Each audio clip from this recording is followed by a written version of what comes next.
Do you really think a company would hire the child of a poor single mother like you?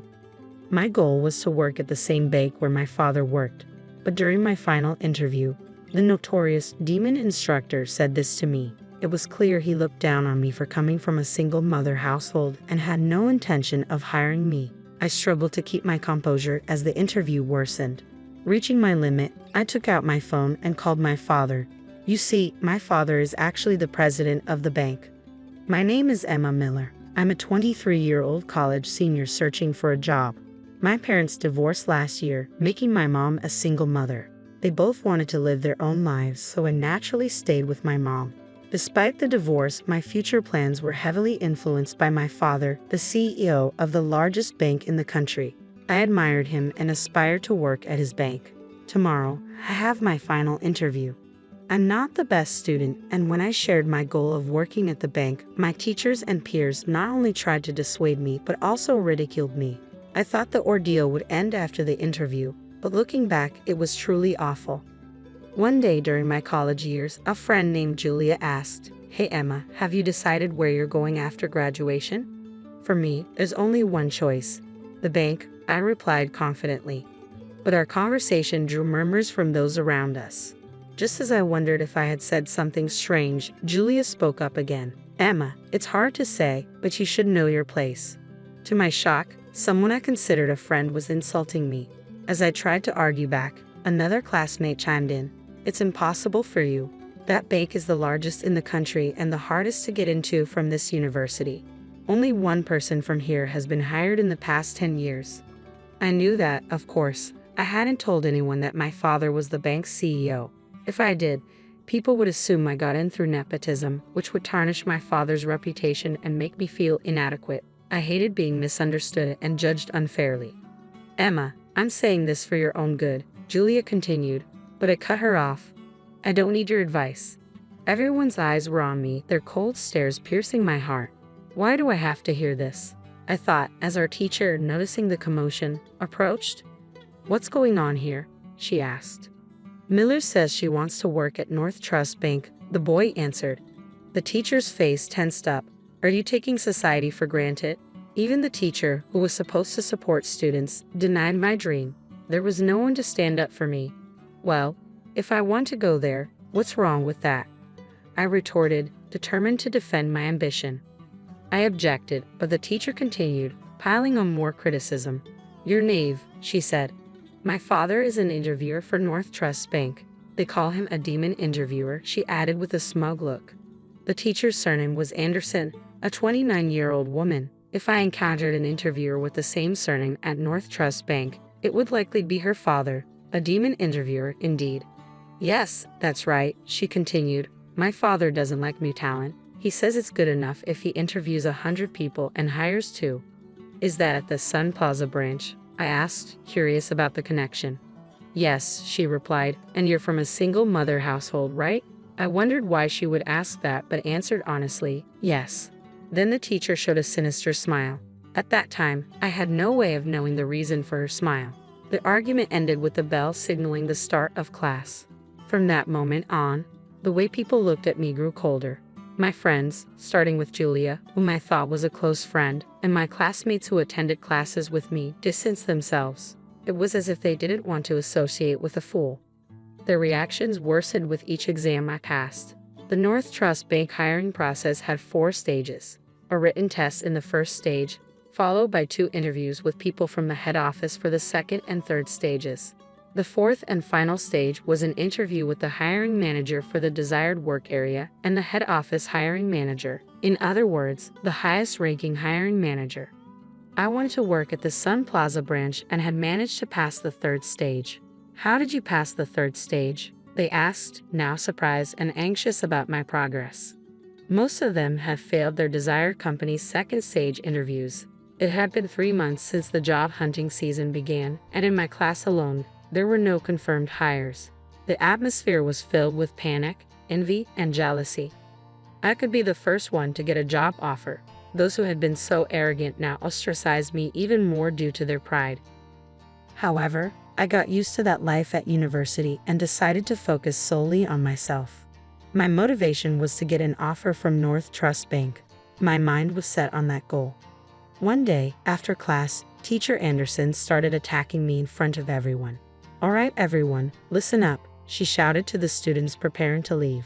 Everyone turned around, curious about what was happening. "Emma Miller has cleared the third round of North Trust Bank's exams," she announced. The atmosphere around us suddenly became heavy, but with her next statement, everyone seemed to catch their breath. "But it seems she'll fail the fourth round." "Huh? What do you mean?" I muttered involuntarily. Seeing my reaction, the teacher twisted her face into a sneer. "The interviewer for the fourth round has been decided. It's my father, the demon instructor Anderson." The surroundings erupted in surprise and cheers. "Serves you right. Know your place. Good." The classroom filled with voices condemning me in unison. I couldn't believe it. Everyone I thought were my friends had turned their backs on me during this job hunting process, even though I had done nothing wrong. Despite that, those around me harassed me and hurled abusive language at me.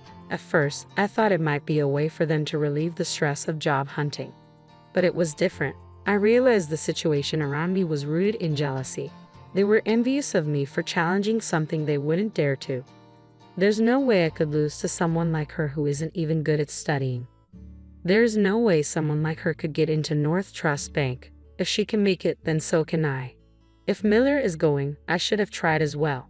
But that place is difficult. It's the most challenging. It's impossible. So why is Miller trying without hesitation? It's wrong. She's trying for a place that even I can't get into. I can't forgive that. It's strange. The reality became apparent as job hunting progressed. Among those who passed, those who failed, and various others, no one here had much hope. I was being attacked because of jealousy. The final straw was the teacher's words and actions, especially since her father was in charge of hiring at North Trust Bank. If the teacher led the attack on me, the students overflowing with jealousy would just follow her lead. On that day, I finally couldn't take it anymore and stormed out of the room. When I returned home, my mother gently encouraged me. Wrapped in her warmth, I cried. I took a break from university for a while, and before I knew it, the day of the final interview had come.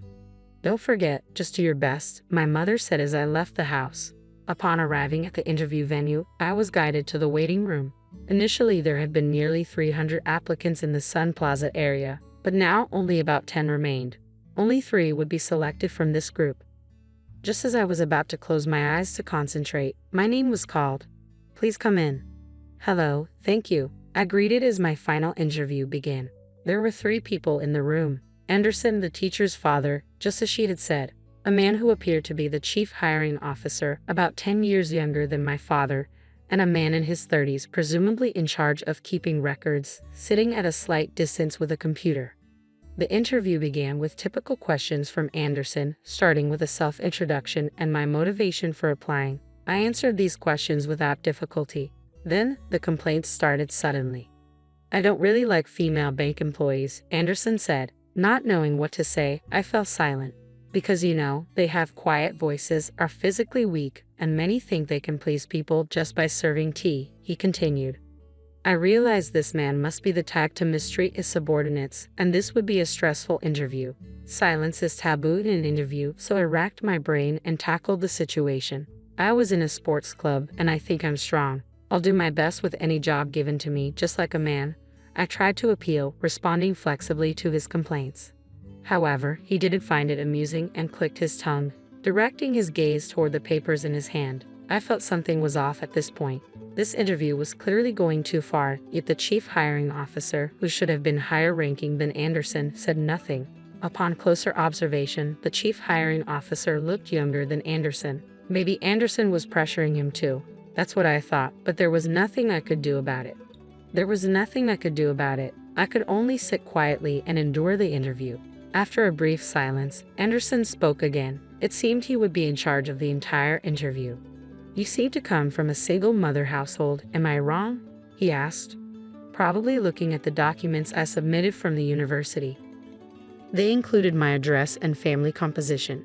"Yes, my parents divorced, and now I live with my mother," I replied.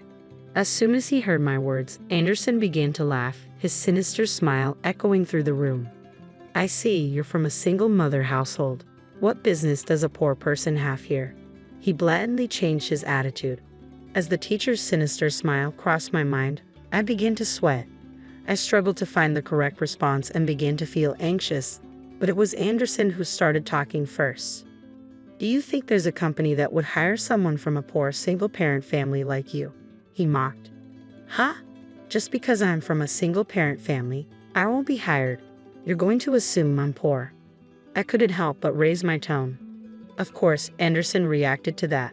It was as if he had been waiting for me to fight back. Should I take your attitude as defiance toward me, your interviewer? I was frustrated but couldn't say anything back.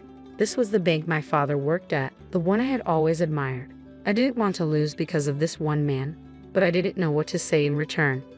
Why don't you say something? Anderson further pressured me. The moment I heard those words, something inside me snapped. My consciousness fell swiftly, and I became incredibly calm to the point where I couldn't believe it myself.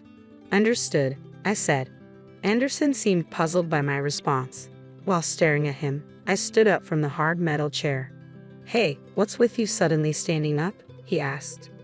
Finally, another person spoke. Have you been sitting the whole time? You've finally gone mad, huh? What do you plan to do? I know about you because I've heard from my daughter, Anderson said, revealing that the teacher had shared information about me. Is this not a leak of information? I thought, but it didn't matter now. I took my phone out of my bag and suddenly started making a call. What are you doing? Making a phone call? Are you mocking this interview? Stop it now, or I'll reject you right here. Anderson threatened me, but I wasn't fazed at all. I spoke into the phone. Hello, Dad. Your father is here. What can a person from a single-parent family do, clinging to their separated father? Was that the laugh from the hiring manager? Yes, that's right. A guy named Anderson. Hey, Dad, can you come to the interview room now? Of course, he agreed. I just finished visiting a nearby branch, so I'll be there in 10 minutes. Wait for me, okay? My father said before I hung up the phone. The person in charge of the recording stared at me with wide eyes, surprised by the unusual scene. But of course, the one who reacted the most was Anderson. Pointing at me, he said, You're finished. Making a phone call during an interview? Unprecedented. There's no way you'll pass. Go home and go to bed or something. I finally decided to argue back. I couldn't take it anymore. This isn't even an interview. It's you who's finished, Mr. Anderson. The chief hiring officer and the recorder were astonished by my sudden confrontation with the interviewer. Judging by their expressions, no one had stood up to this man's abusive behavior until now. The recorder's eyes were shining. Were they expecting Anderson to be punished? Anderson slammed his right hand on the table with all his might, a loud thud echoing throughout the room. The men were surprised, but I didn't flinch. Brian Wilson, you know him, right? I asked. For a moment, Anderson looked as if I had hit a nerve. He immediately countered, Are you mocking me? There's no way anyone wouldn't know the president of this bank. To Anderson, who was confidently showing off his composure, I added, So if my last name was Wilson until recently, would you think it's a coincidence? Time seemed to stop for the three of them. The chief hiring officer and the recorder stared at me with wide eyes. Anderson then stood up from his chair and muttered, What did you say? His face showed a somewhat uneasy expression. Emma Wilson, that was my full name until recently. My father is Brian Wilson, the president of the bank, 63-year-old Brian Wilson. You've got to be kidding. This can't be happening. Anderson let out a strange scream. This was no longer an interview. At that moment, my father entered the room. As the door opened, he said words that echoed my own feelings. This is hardly an interview at all. Mr. Wilson, thank you for your hard work, the two men said, standing up to greet my father as soon as they saw him enter. I looked at my father and felt the extraordinary presence he commanded. The president of the bank stood before us, and Anderson's face turned pale. His mouth hung open in shock. My father then spoke to him. Hey Anderson, what were you doing to my daughter, huh? My father was a big man who had practiced judo. With his shaved head and a scar on his forehead, he looked intimidating. His deep, resonant voice was one that everyone found frightening, even the once confident Anderson. "Why, yes, sir," Anderson squeaked out, unable to maintain his composure. "I don't want to hear your excuses." My father cut him off. He then turned to the man who appeared to be the chief hiring officer. It was the first time I learned his name, Green, from the nameplate that had been bent and hard to read. "Green, aren't you the chief hiring officer? Have you let this tyrant run wild until now?" My father demanded. I'm very sorry, Green replied, bending at a 90-degree angle and bowing. The young clerk in the room looked terrified, even though he had done nothing wrong. He was drenched in sweat. Hey, clerk, what's your name? My father called out in a gentle voice, which only made it more terrifying. My name is Harris. Mr. Harris, can you send today's interview record to my PC? You're also recording the audio, right? My father asked. I later learned that this bank's interviews were not only transcribed, but also recorded as a backup. Thanks to that, Anderson's misconduct was exposed, and he was punished. Anderson was trembling, like a frog stared down by a snake. Hey, Anderson. Yes, what is it? Anderson stammered, his voice barely a whisper. He was a completely different person from earlier. Apologize to my daughter. It's not because she's my daughter, okay? You've trampled on the feelings of young people who want to join this bank, my father commanded. At my father's words, Anderson bowed deeply and apologized. Sorry. But I couldn't forgive him, even after seeing that. Dad, I can't forgive him, I said firmly. When I murmured, weakly, my father nodded in understanding. Walking up to Anderson, he seemed like a lion about to hunt a small animal. Do you know what will happen to you if you do something like this, Anderson? My father's pressure made Anderson freeze. You didn't just do this to my daughter, right? We'll see later in the records. But how many victims have you had besides her? No one could intervene in this interrogation-like scene. Even I, his daughter, could barely watch in silence, feeling disgusted. Anderson began to speak to my father, sweat pouring down his face. At least over 100 people, he admitted. I was shocked to hear that he had done the same thing to more than 100 people. Furthermore, the fact that he was left unchecked made me doubt the hiring practices of this company. I felt distrustful, even though it was my father's company. Hey, Green, my father called out. Yes. I'm busy with overseas projects, so I trusted you and left the hiring to you. Well, this is my mistake in choosing people. It's my fault that it ended up like this. So I'll take responsibility and reform personnel so there won't be any more victims like this. You two should be prepared for punishment, okay? And Anderson, I'll never forgive you. Anderson gasped, frightened. My father continued, I plan to gather all the victims and create a victims group. I'll bravely make it public in the media. I'm prepared to face any consequences, so you should be prepared too, right? Hearing this, Anderson collapsed on the spot as if he had lost his sanity. My father moved away from him and opened a window. Oxygen returned to the tense room. Everyone had seemingly forgotten to breathe. And so, my job interview ended. By the way, I passed. It wasn't due to my father's favoritism. It was apparently the result of a discussion among hiring managers from all areas based on the recorded audio. As a result, the hiring decisions of those who were rejected by Anderson were also reconsidered. The news broke the next day, and my father bowed in front of the media. Many people were impressed by his attitude, and he continued as the bank president.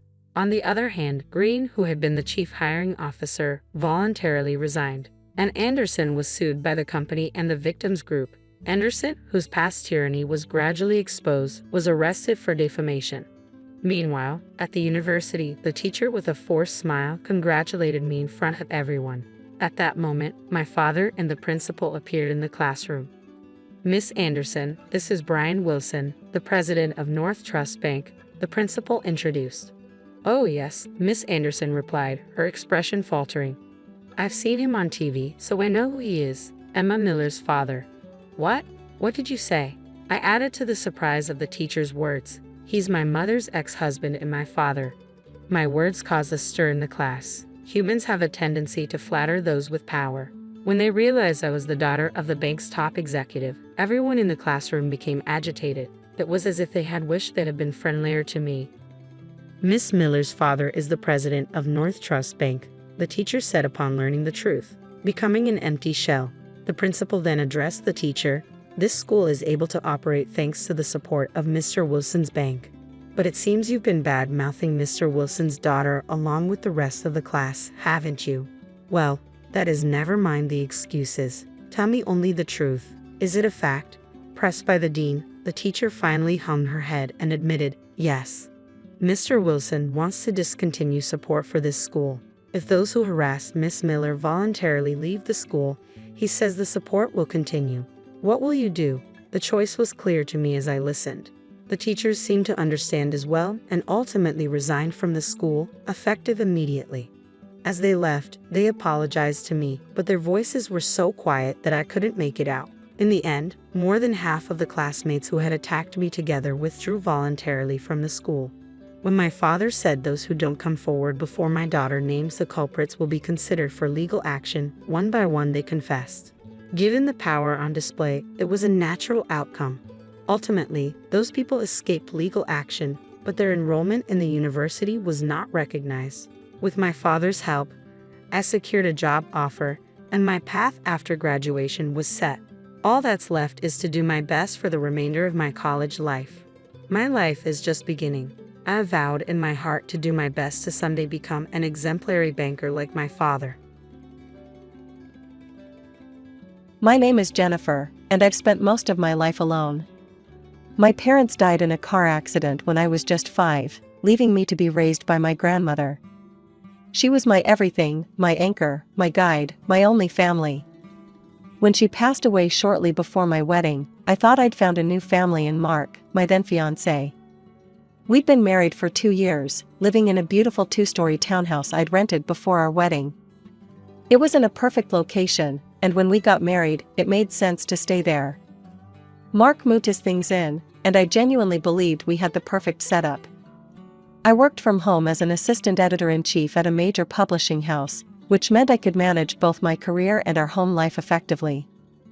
You know what's great about this house? Mark would often say, sprawled on our couch after dinner. It's big enough for family visits. My folks would love it here. I'd smile nervously whenever he brought this up. Yeah, maybe, I'd reply, trying to hide my discomfort. The thought of house guests made me uneasy, but I never really expressed this to Mark. Everything changed the day his sister Sarah showed up unannounced with her 2 elementary school-aged kids, Tommy and Lisa. I still remember opening the door and seeing them standing there, luggage in hand. "Surprise!" Sarah exclaimed, pushing past me into the house. "The kids need some quality time with their uncle. You know, male influence and all that." I stood there, frozen, as her children, Tommy and Lisa, ran straight to our pristine living room with muddy shoes. Mark appeared behind me, beaming with joy. "Jen, isn't this great? The kids can stay in the guest room, and Sarah can take the office." "The office?" I stammered. "But that's where I work." "You can work anywhere, honey," he said, already carrying their bags upstairs. "It's just for the school holidays." That first night, as I lay awake listening to the chaos downstairs, Sarah's kids fighting over the TV remote, Sarah complaining about the dinner I'd made, I had no idea this was just the beginning. I couldn't have known that this moment would set in motion a series of events that would completely unravel my marriage. The next few weeks were absolute hell. Sarah's kids were completely out of control.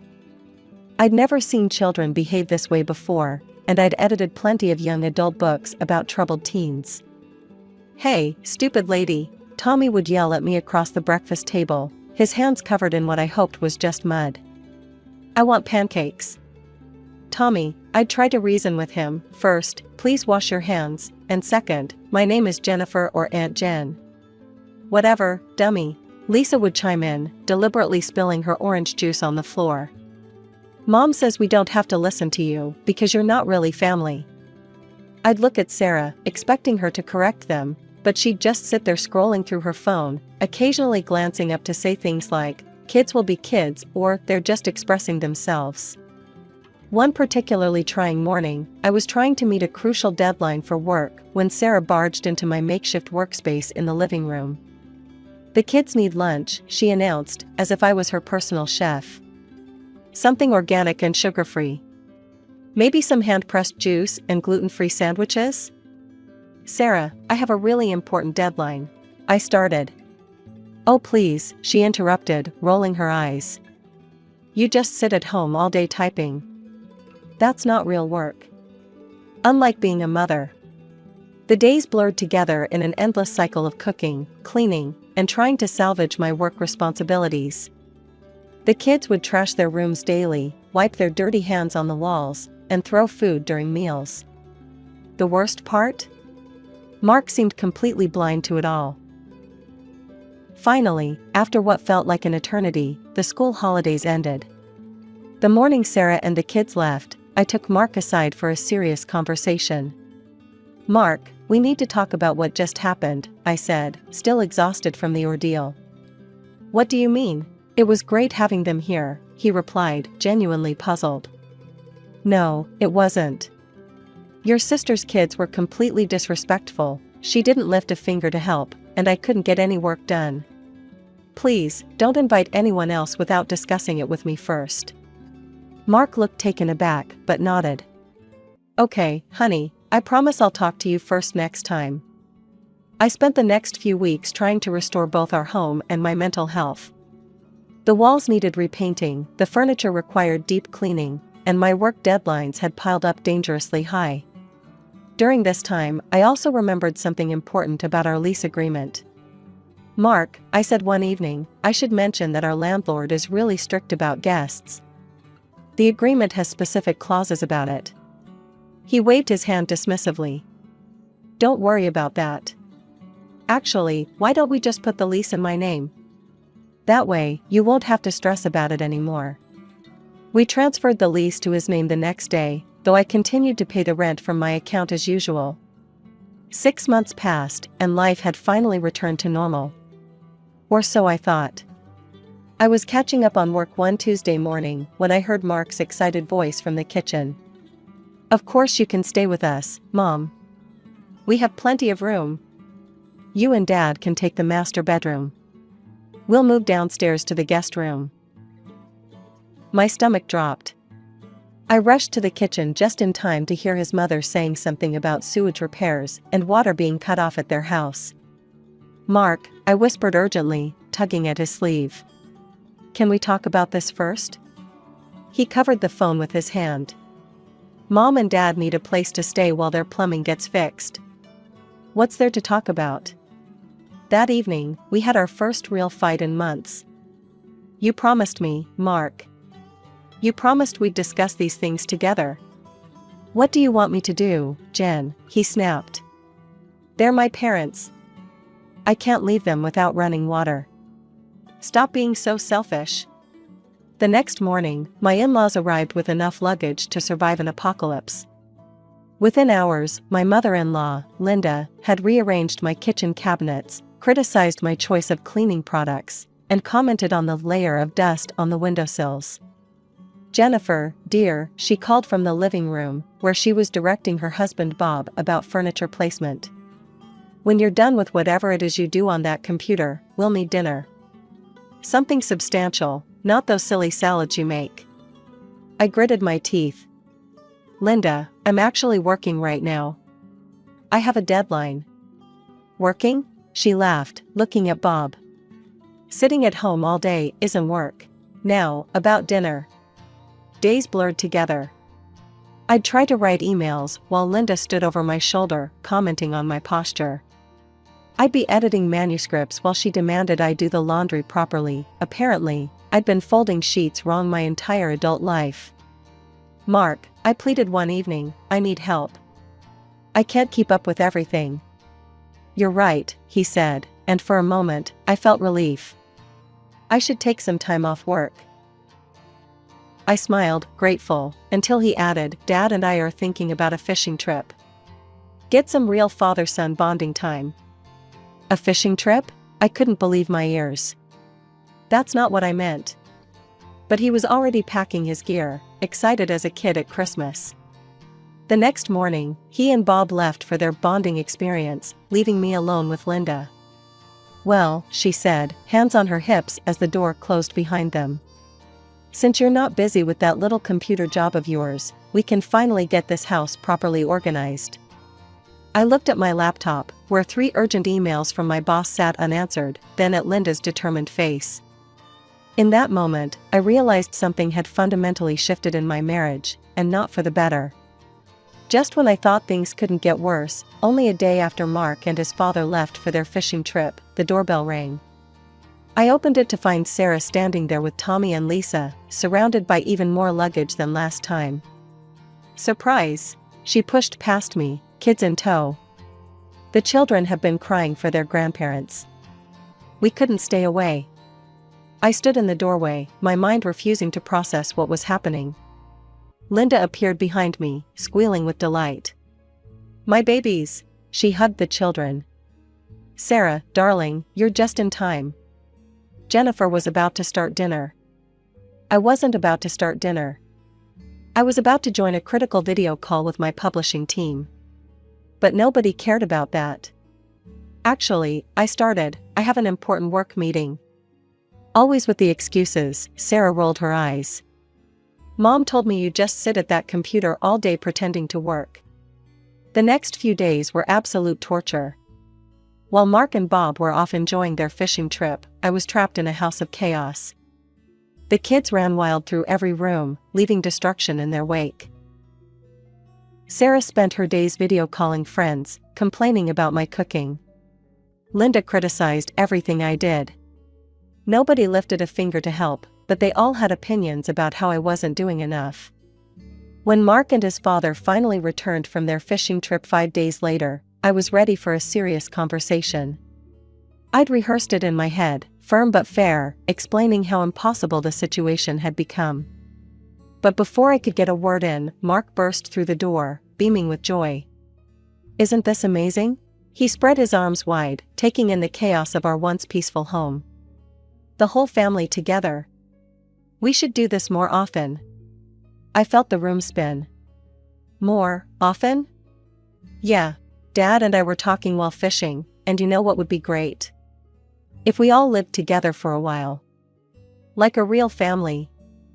The children ran past us, tracking mud across the floor I'd just cleaned. Sarah yelled from upstairs about needing fresh towels. Linda appeared to remind me it was almost dinner time. Mark, I managed to choke out, can we talk privately? Later, honey, he waved me off.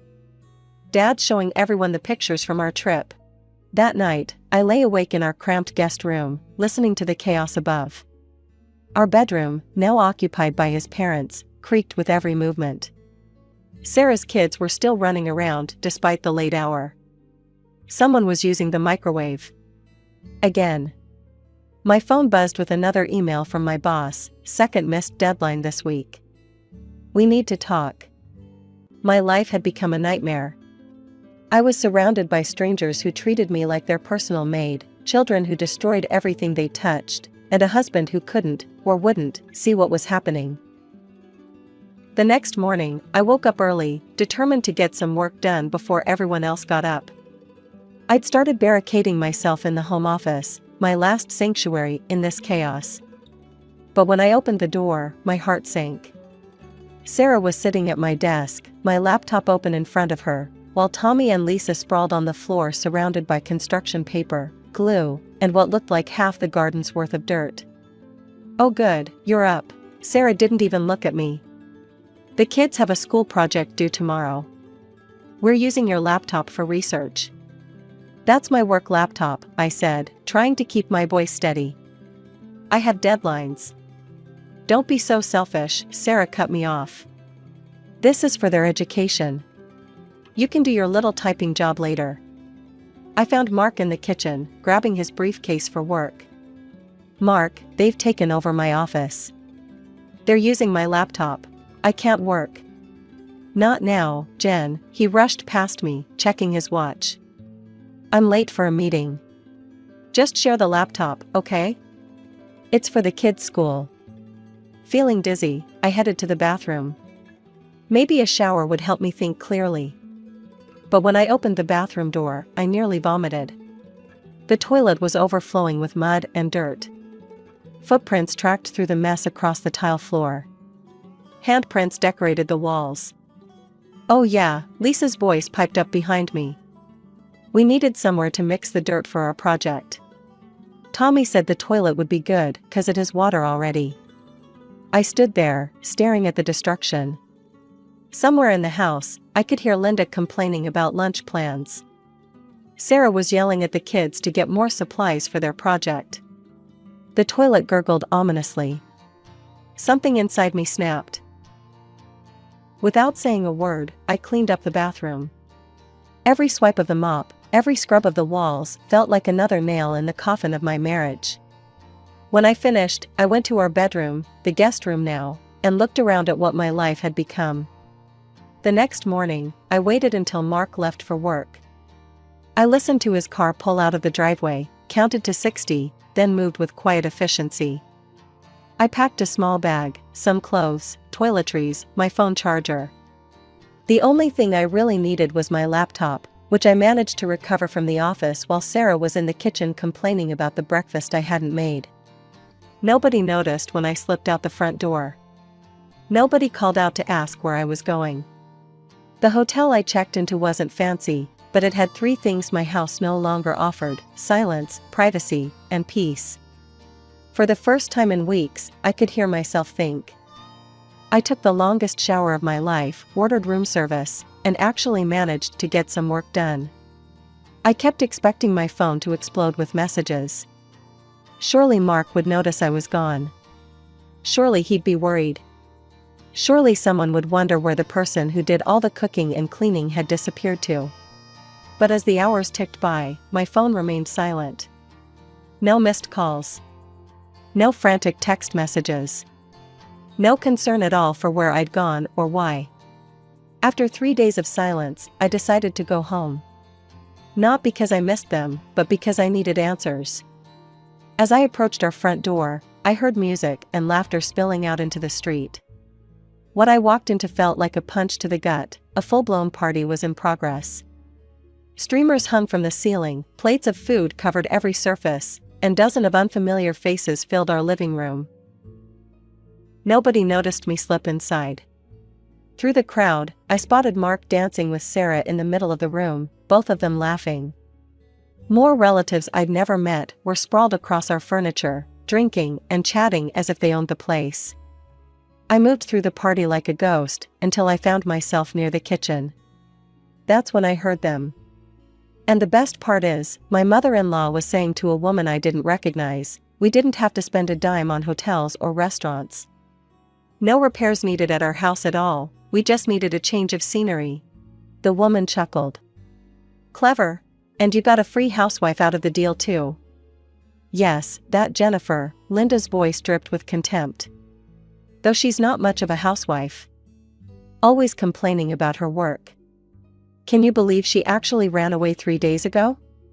Not that anyone misses her cooking. They burst into laughter. I stood frozen, their words hitting me like physical blows. It had all been a lie. The broken sewage system, the urgent repairs, all of it fabricated so they could have a free vacation at my expense. Something inside me snapped.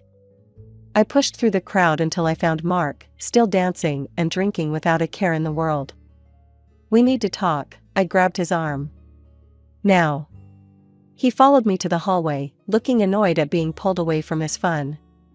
Your mother just told everyone there were never any repairs needed at their house, I said, my voice shaking. They just wanted a free place to stay. Did you know about this? He shrugged, and in that casual gesture, I saw our entire marriage crumble. So what if I did? Their family, they needed a break. A break? I'm the one who cooked for them, cleaned for them, while they insulted me and took over my home. And you knew it was all a lie? Oh, stop being so dramatic, he sneered.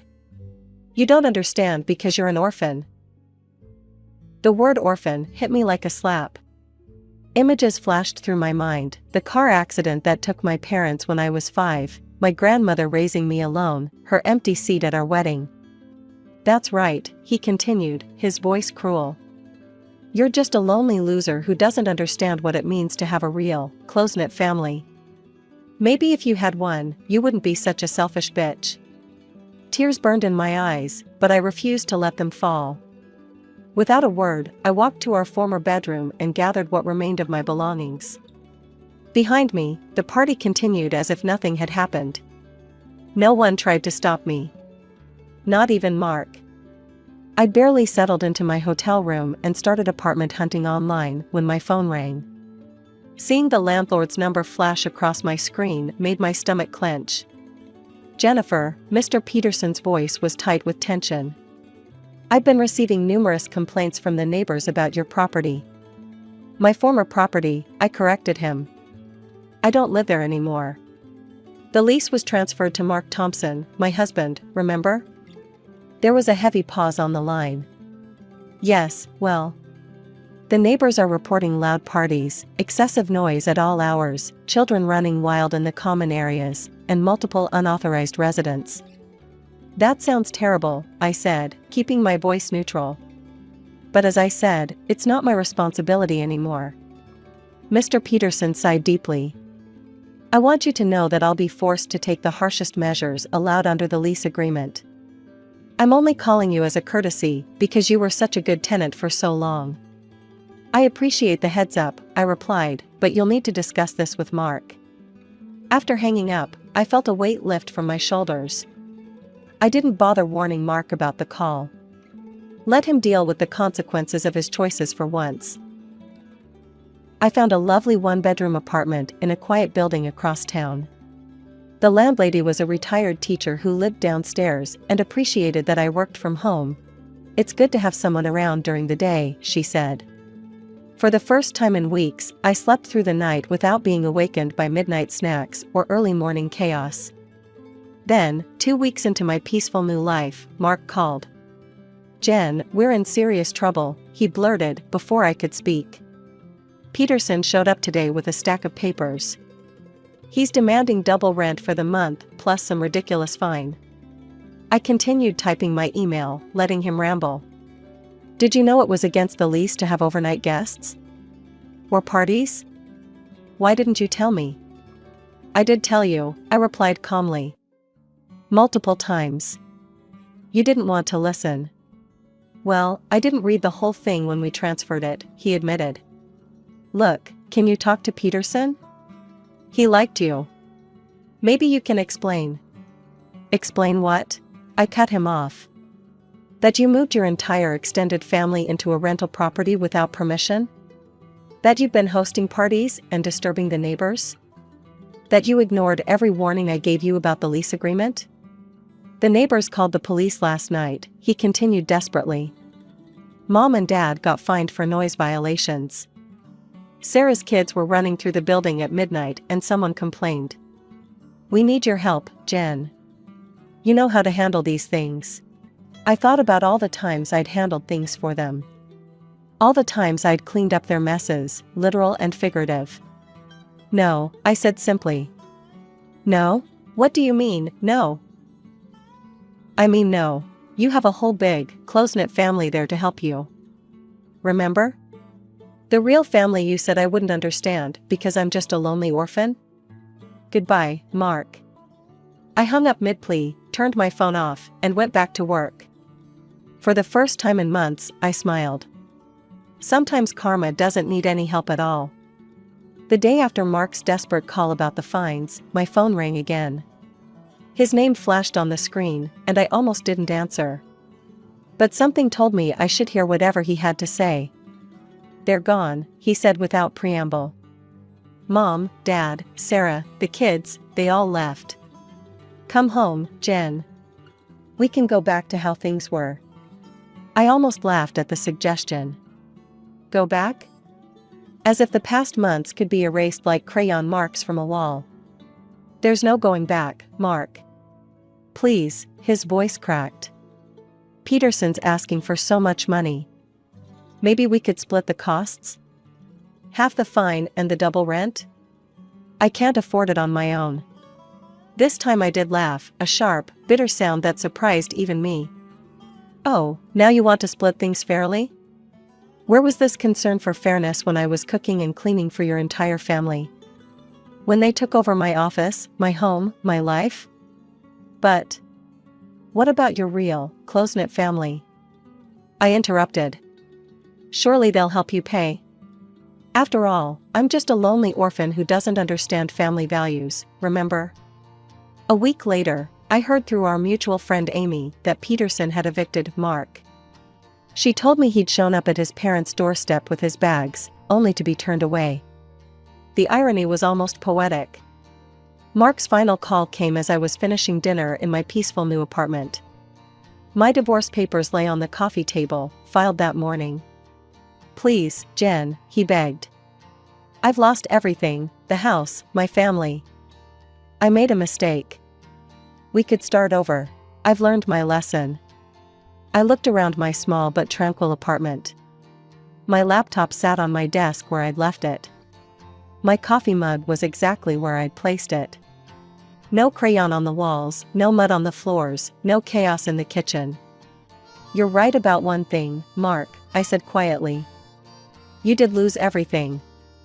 But you lost it yourself, one choice at a time. Every time you chose your family over our marriage. Every time you dismissed my feelings. Every time you watched them disrespect me and said nothing. I can change. I've already filed for divorce," I cut him off. "And no, this isn't up for discussion. You showed me exactly who you are and what I mean to you. Consider it a gift, now I'll never waste another moment wondering." I hung up and blocked his number.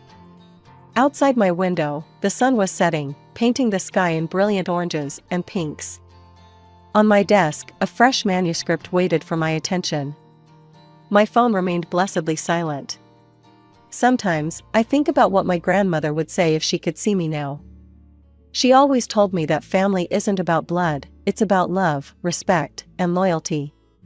She was right, of course. She usually was. I might be an orphan, as Mark so cruelly pointed out, but I finally understood something important. Being alone isn't the same as being lonely. And sometimes, the family you're born with or marry into isn't the family you deserve. Sometimes, you have to save yourself. And that's exactly what I did.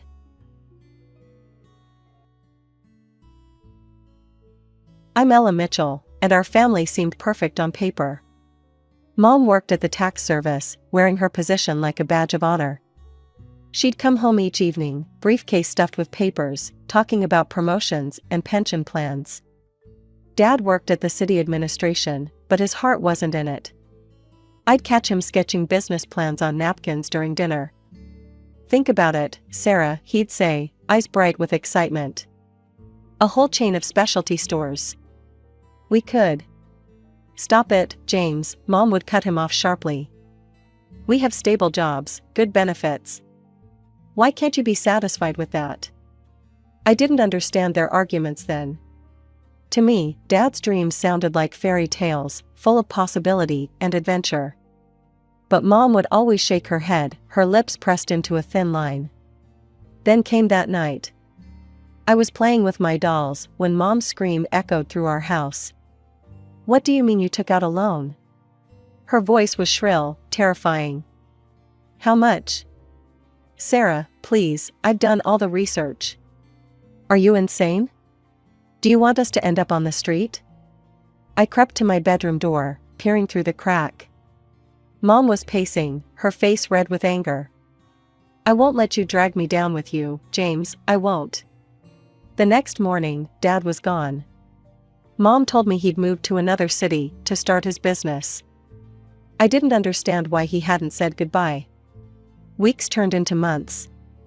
Dad's business succeeded, I knew, because Mom would stare at the alimony checks with a mixture of anger and disgust.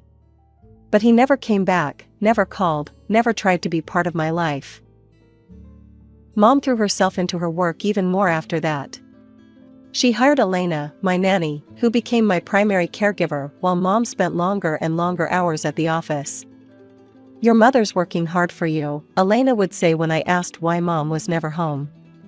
But I knew the truth, Mom was hiding from the living reminder of Dad's success, me.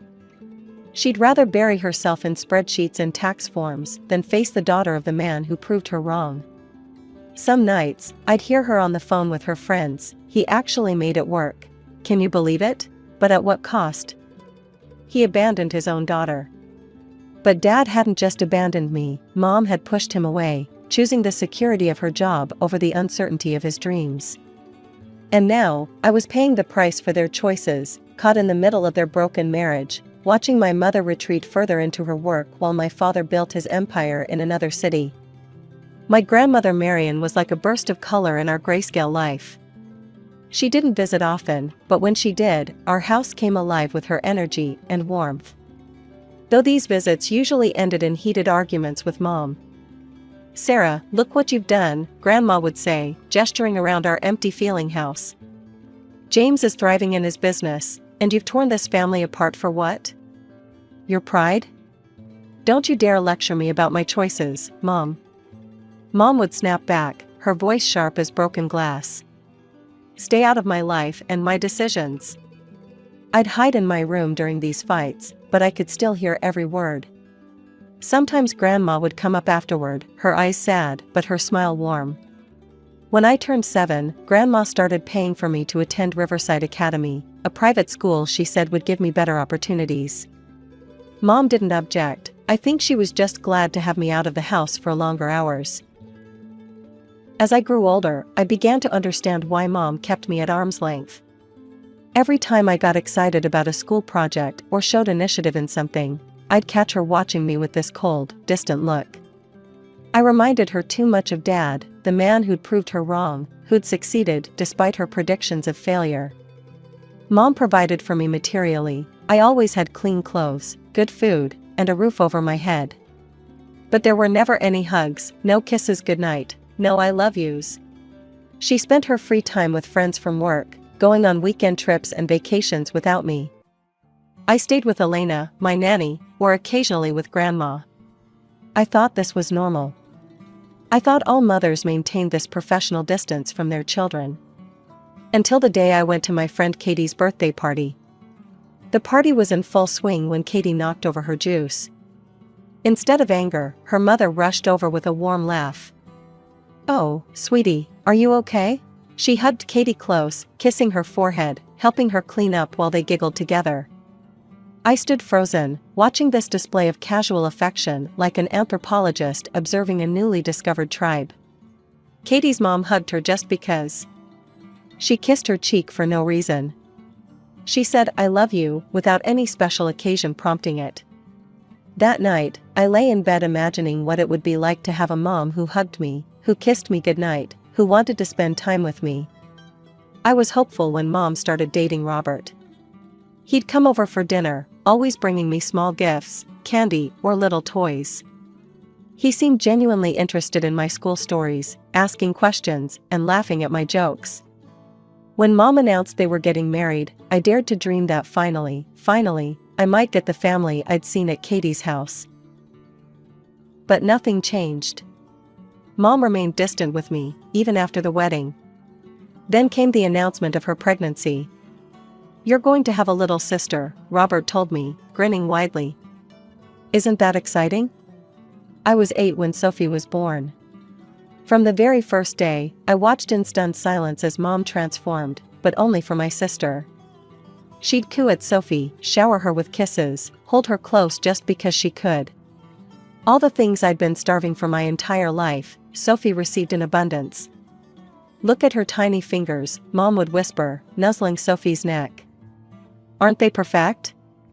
I'd stand in the doorway of the nursery, watching Mom rock Sophie to sleep, singing lullabies I'd never heard. Sometimes, the pain in my chest was so sharp I couldn't breathe. Why could she love Sophie but not me? Was it because Sophie wasn't Dad's daughter? Because she didn't remind Mom of her mistake? The final blow came when Mom quit her job to stay home with Sophie. The same woman who'd barely spared me an hour of her time was now dedicating her entire day to my half-sister. But even with all this newfound time at home, she still had none to spare for me. "Ella, your grandmother's coming to pick you up," she'd say, not even looking up from Sophie. "I need to focus on the baby." I spent more and more time at Grandma's house. Sometimes I'd cry into my pillow there, wondering what was wrong with me, why I wasn't lovable enough. Why doesn't Mom love me like she loves Sophie? I finally asked Grandma one day. Grandma pulled me close, her voice thick with emotion. "Oh, sweetheart, sometimes adults carry wounds that have nothing to do with the people they hurt. Your mother's pain about your father, she's taking it out on you, and it's not fair." The years that followed Sophie's birth were like living in a minefield. I never knew when the next explosion would come. By the time Sophie was old enough to understand the family dynamics, she'd learned to use them to her advantage with frightening precision. I was 14 when the incidents started becoming more frequent. One morning, I found my science project torn apart on my desk. But just as I wanted to scold this little rascal, she had already disappeared from the room. "Mom," Sophie came running downstairs, tears streaming down her face. "Ella destroyed my new dollhouse because she was jealous that Daddy bought it for me." "That's not true, I was studying all evening." "Sophie, tell the truth." Mom's face hardened as she looked at me. "Why do you always blame your sister? Go to your room, you're grounded for 2 weeks." This became our routine. Sophie would break something, hide Mom's jewelry in my backpack, or plant Robert's missing money in my room. Each time, I'd try to defend myself, but my words fell on deaf ears. "I saw her take your bracelet, Mom," Sophie would say, her voice dripping with fake concern.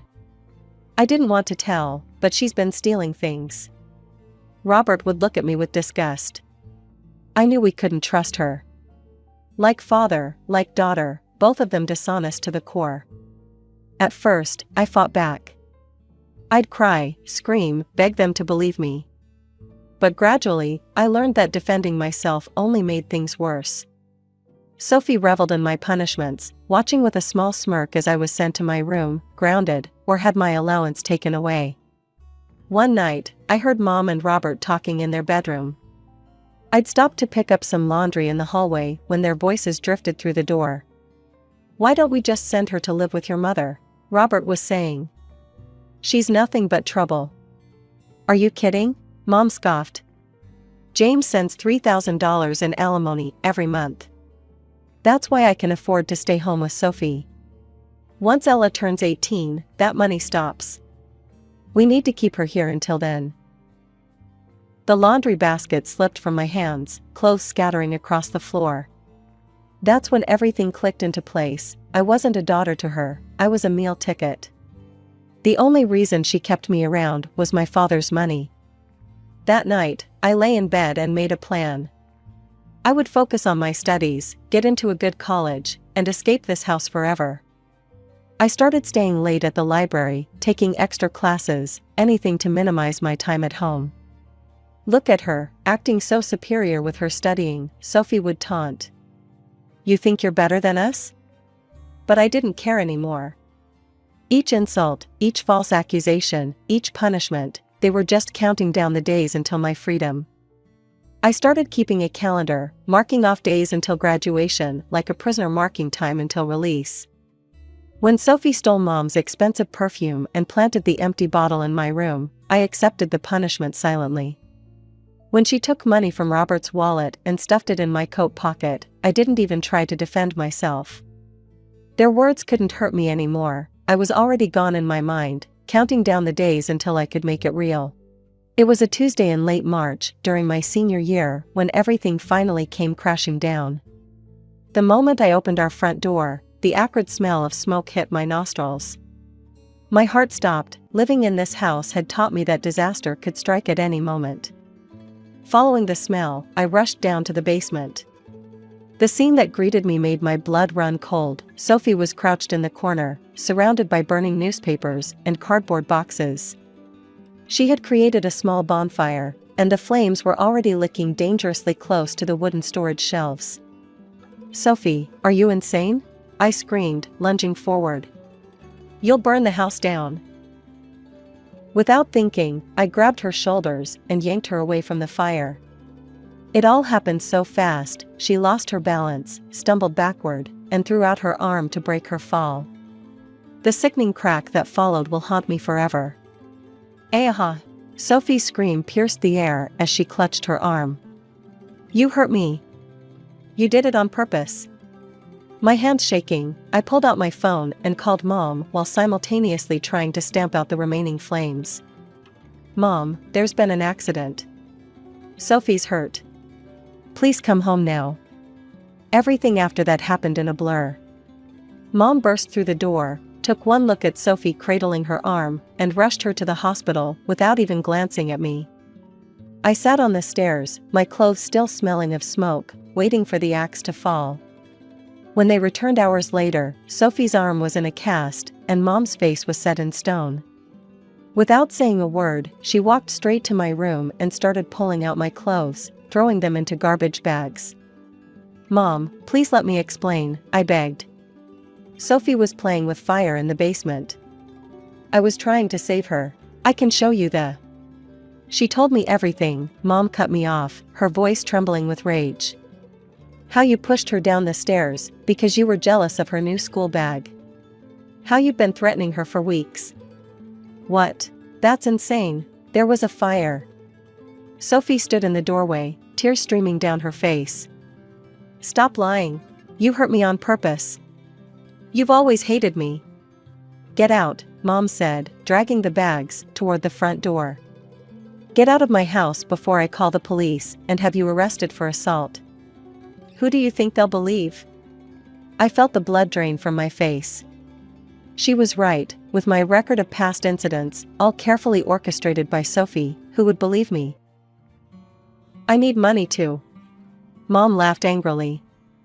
"Money? Your father's alimony will be paying for Sophie's medical bills. And don't even think about running to him with some made-up story. One word from you, and I'll file a police report about this assault. How would that look on your college applications?"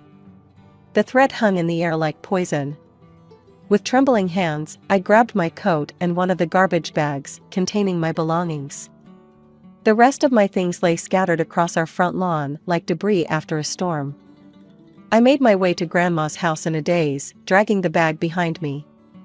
When she opened the door, one look at my face told her everything she needed to know. The next few months passed in a blur of studying and college applications. When graduation day arrived, I sat among my classmates, scanning the crowd. Despite everything, a small part of me hoped to see Mom's face in the audience. But only Grandma was there, beaming with pride as I received my diploma with honors. Thanks to my grades and determination, I earned a full scholarship to State University's business school. Those 4 years were a breath of fresh air, no walking on eggshells, no false accusations, just the freedom to be myself and excel.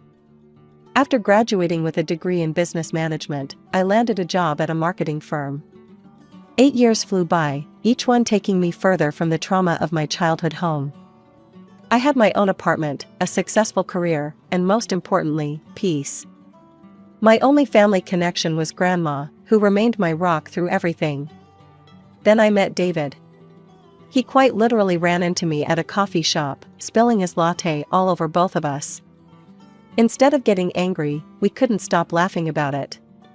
"Let me buy you a replacement coffee," he said, "and maybe a new blouse?" One coffee led to dinner, dinner led to more dates, and within 6 months, we were planning a wedding. It was a small ceremony, just us, a judge, and Grandma, who cried happy tears throughout. "You deserve this happiness, sweetheart," she whispered during our mother-daughter dance, which she had insisted on doing. David owned a chain of successful fast food restaurants across the city. One evening over dinner, he mentioned having trouble with his supply chain management. "You're great at analysis," he said. "Would you consider coming to work with me? I could use someone I trust to oversee our purchasing." I jumped at the chance. Finally, all my business training could be put to good use in a family business, a healthy one, built on trust and mutual respect. Within months of diving into the paperwork, patterns started emerging. Several suppliers were consistently overcharging while delivering subpar products. But one vendor, Fresh Fields Produce, was particularly egregious. "David, look at these numbers," I said one evening, spreading reports across our dining table. "Fresh Fields has been charging us 40% above market rate for produce that's barely making grade. And look at these delivery records, they're consistently late, affecting our inventory management." David studied the reports carefully. "This is excellent work, honey. No wonder our profit margins have been tight. I'm terminating their contract immediately." "I've already researched some alternatives," I said, pulling out more documents. "These 3 companies have better prices and quality ratings." As I watched David make calls to begin the process of changing suppliers, I felt a surge of pride. This was what a real partnership looked like: working together, trusting each other, building something meaningful. My phone buzzed with an unknown number while I was reviewing supplier contracts. Something made me hesitate before answering. Hello? Ella? It's Sophie. My hand tightened around the phone. 10 years of silence, and now this? What do you want? I kept my voice neutral, professional. Can't sisters catch up? Let's meet for coffee. We have so much to talk about.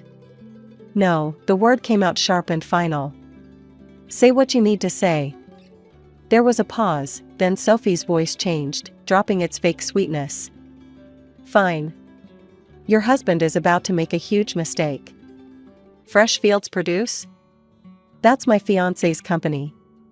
The pieces clicked into place with sickening clarity. Marcus and I are getting married in 3 months, Sophie continued. We've been planning this amazing wedding, cathedral venue, designer dress, 5-star catering. But we need the income from your husband's restaurant chain to pay for it. I couldn't believe what I was hearing. Are you telling me you've been deliberately overcharging our restaurants to fund your wedding? Don't act so self-righteous, Sophie sneered. Marcus just adjusted the prices a little. We need this, Ella. You have to convince David to keep our contract. Adjusted the prices? I felt my voice rising. You're charging 40% above market rate for substandard produce. Some of it is nearly expired when it arrives. You're scamming us. It's called business, sis. Besides, you owe me. After everything you did. Everything I did? I cut her off. You mean like when you lit a fire in the basement and then got me thrown out of my home? Or all those years you planted stolen items in my room? Just talk to David, Sophie demanded. Tell him to keep our contract, or what? You'll lie about me again? I'm not that scared little girl anymore, Sophie. I won't help you defraud my husband's business to fund your dream wedding. Find another way to pay for your cathedral. You'll regret this, she spat and hung up. 20 minutes later, my phone rang again. Mom. How dare you, she started without preamble. After everything this family has done for you. I actually laughed. Family? What family? The one that framed me for theft? The one that threw me out on the street with garbage bags of clothes? You ungrateful little, your sister is finally happy, finally getting married, and you're trying to ruin it. Where's your loyalty? Loyalty? My voice was steady now, calm. Let's talk about loyalty, Mom. Where was your loyalty when I needed a mother? When Sophie was framing me for theft? When I was sleeping on Grandma's couch because you chose to believe another of Sophie's lies? You broke her arm, Mom shouted. I saved her life. She was playing with fire in the basement, or did you forget that convenient detail? But you never wanted the truth, did you? You just wanted excuses to hate me because I reminded you of Dad. Don't you dare. No, you don't dare, I cut her off. You don't get to demand anything from me. The only family I have is Grandma, who actually loves me. Sophie and her fiancé can find honest ways to pay for their wedding. I won't help them steal from my husband's business. With that, I hung up. That evening, I sat with David in our living room, my hands wrapped around a cup of tea that had long gone cold. I told him everything, about Sophie, her fiancé Marcus, their scheme to fund their lavish wedding through overcharging our restaurants. David listened quietly, his face growing darker with each detail. When I finished, he reached over and took my hands in his. Honey, I'm not just canceling their contract now. I'm making sure every restaurant owner in this city knows exactly what kind of business Fresh Fields Produce runs. Are you sure? I asked. They'll probably try to cause trouble. Let them try, David said firmly. What they're doing isn't just unethical, it's fraud. And I protect what's mine, both my business and my wife. Over the next week, David shared the documentation I'd gathered with other restaurant owners in his network. The response was immediate and overwhelming. One by one, restaurants began canceling their contracts with Fresh Fields Produce. Marcus's reputation in the industry was destroyed. Then came another call from Mom. "You've gone too far," she hissed. "You're destroying your sister's future out of spite." "No, Mom. Their own dishonesty did that." "Well, let's see how you like being cut off completely," she threatened. "I'm talking to your grandmother tonight. You won't see a penny of inheritance after what you've done." I actually smiled. "Go ahead, call Grandma. I already told her everything last week." There was a pause on the other end. "That's right," I continued. "I told her about Sophie's fiancé's scam, about their attempted blackmail, about your threats. And you know what? She's already updated her will. I'm her sole heir, not that I care about the money. Unlike some people, I can build my own future without scamming others." Mom's response was a string of curses before she hung up. Weeks passed. Through the grapevine, I heard that Sophie's dream wedding had been cancelled. No cathedral, no designer dress, no five-star catering. She and Marcus had a quick ceremony at City Hall instead. Apparently, she blamed me for ruining her special day and destroying her fiancé's business. But I felt nothing but peace. For the first time in my life, I'd stood my ground against their manipulation and won. Their threats had no power over me anymore. Last week, Grandma came over for dinner. As we sat in our garden watching the sunset, she squeezed my hand. "You know, Ella," she said, "sometimes the family you're born into isn't the family you're meant to have. You've built something beautiful here, a loving marriage, an honest business, a life of integrity. I'm so proud of you." I looked around at my home, my life, everything I'd built despite, or maybe because of, all the challenges they'd thrown at me. Sophie and Mom might blame me for their failures, but I know the truth. Their downfall came from their own choices, their own dishonesty, their own cruelty. As for me, I finally have what I always wanted: a real family, built on love, trust, and truth. And nothing they can do will ever take that away from me.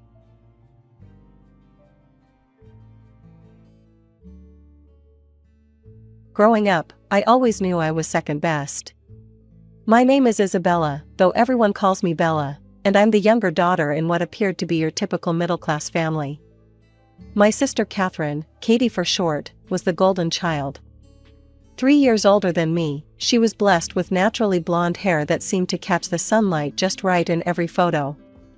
Mom never missed an opportunity to capture her perfect angel for the family album or social media.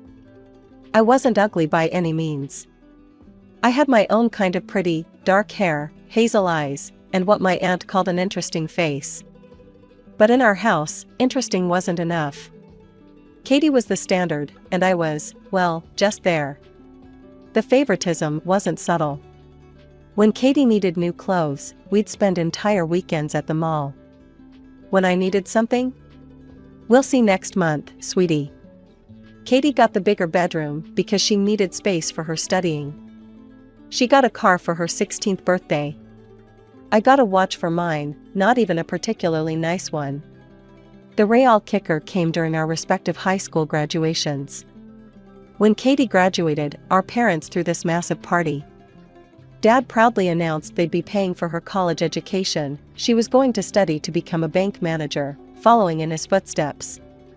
Everyone toasted to her bright future. 3 years later, I graduated with even better grades than Katie had. I still remember sitting at our kitchen table, college acceptance letters spread out in front of me, watching my parents exchange uncomfortable glances. "Honey," Mom started, not quite meeting my eyes, "we just don't have the money for college right now. The market's been tough, and with Katie's tuition." Dad jumped in, "Maybe you could work for a year or two, save up some money?" I sat there, stunned into silence. The same parents who had just bought Katie a new laptop for college were telling me they couldn't afford my education. That night, I cried myself to sleep, but it was the last time I would cry over their favoritism. The next morning, I started job hunting. Within a month, I landed a position as a maid at the Grand Plaza Hotel, the fanciest hotel in our city. While Katie moved back home after college graduation, To save money, she said, I moved into a tiny studio apartment across town.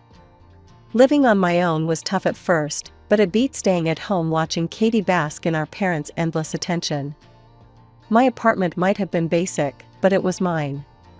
Every night when I came home exhausted from work, I felt a sense of pride knowing I was making it on my own.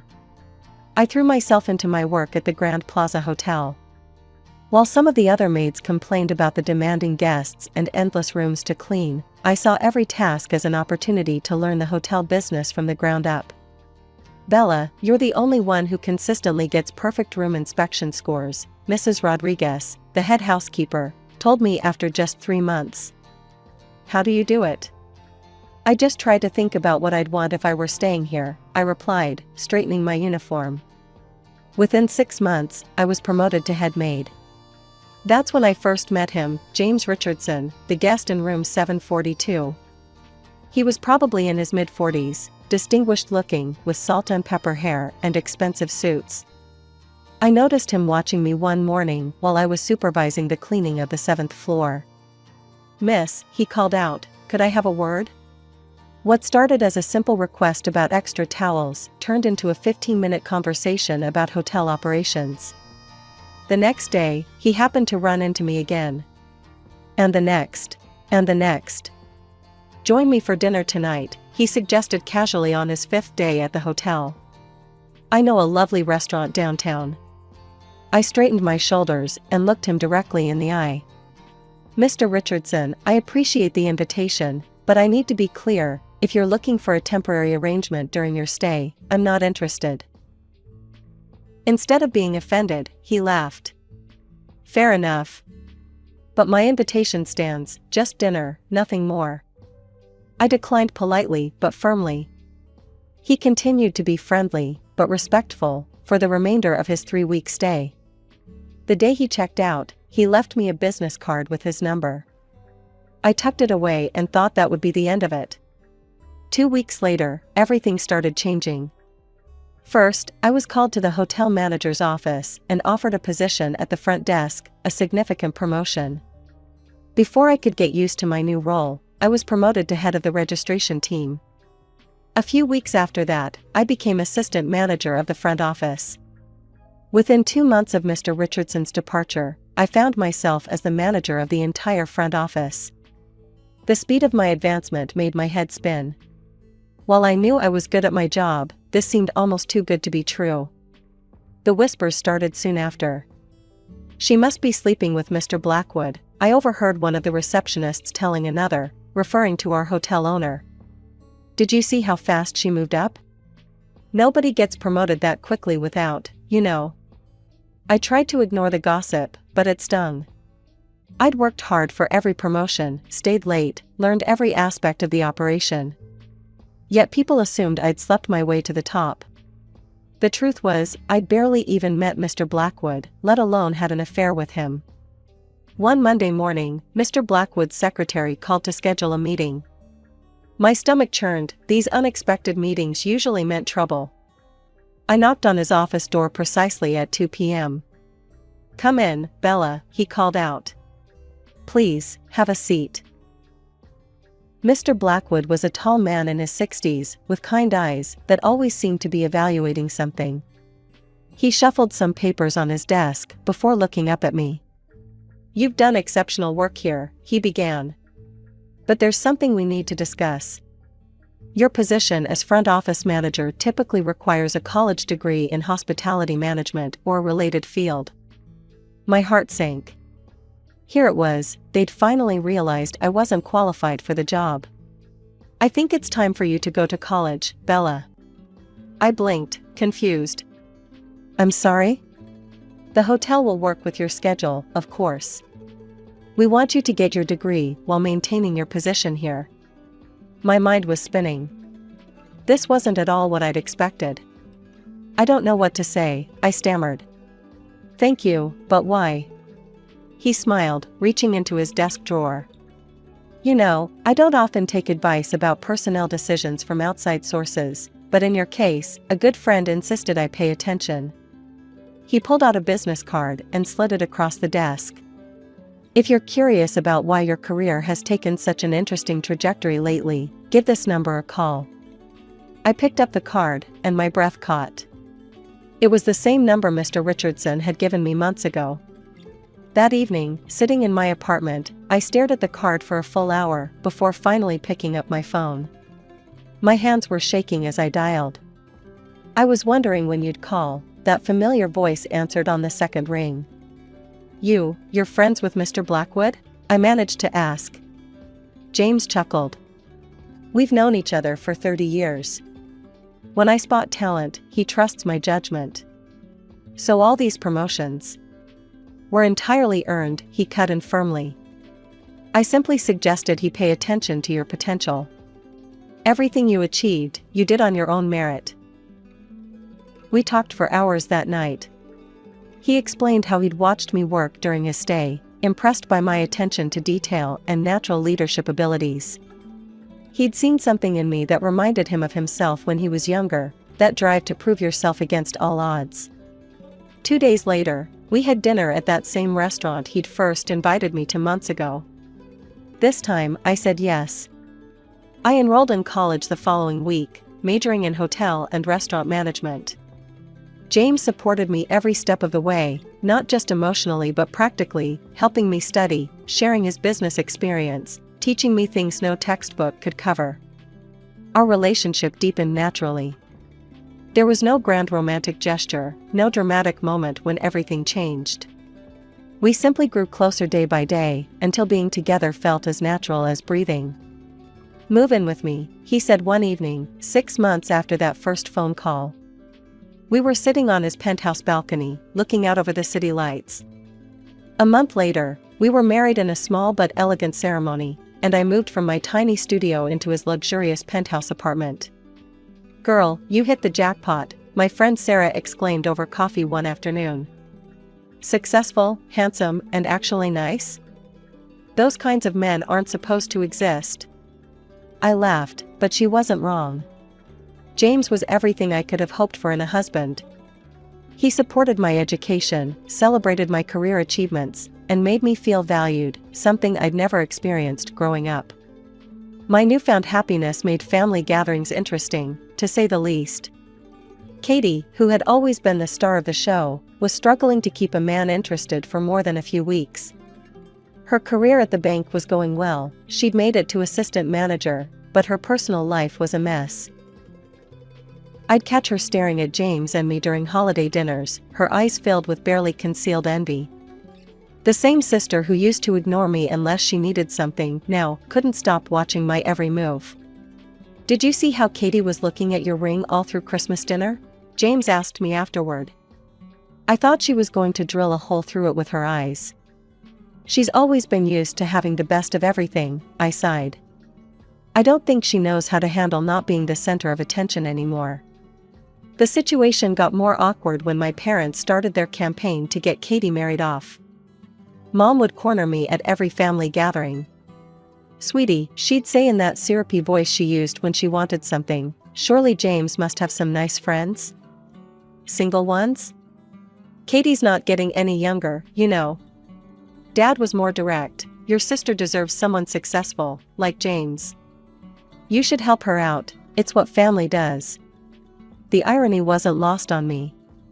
The same parents who couldn't find money for my education were now trying to use my connections to benefit their favorite daughter. "James must know lots of eligible businessmen," Katie herself finally said one day, cornering me in the kitchen during Easter dinner. "Why haven't you introduced me to any of them?" I looked at my sister, really looked at her. The perfect blonde hair was still there, but her eyes held a desperate edge I'd never seen before. "Maybe because I don't want to be responsible for someone else's love life," I replied carefully. "Besides, relationships aren't about just finding someone wealthy, Katie." "Easy for you to say," she snapped. "You already got the rich husband."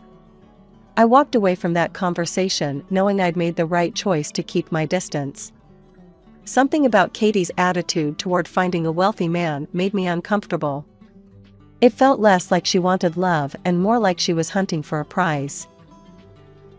I thought I'd finally found my happily ever after. The next 2 years seemed to prove me right, at least on the surface. But slowly, almost imperceptibly at first, things began to change. It started with small things.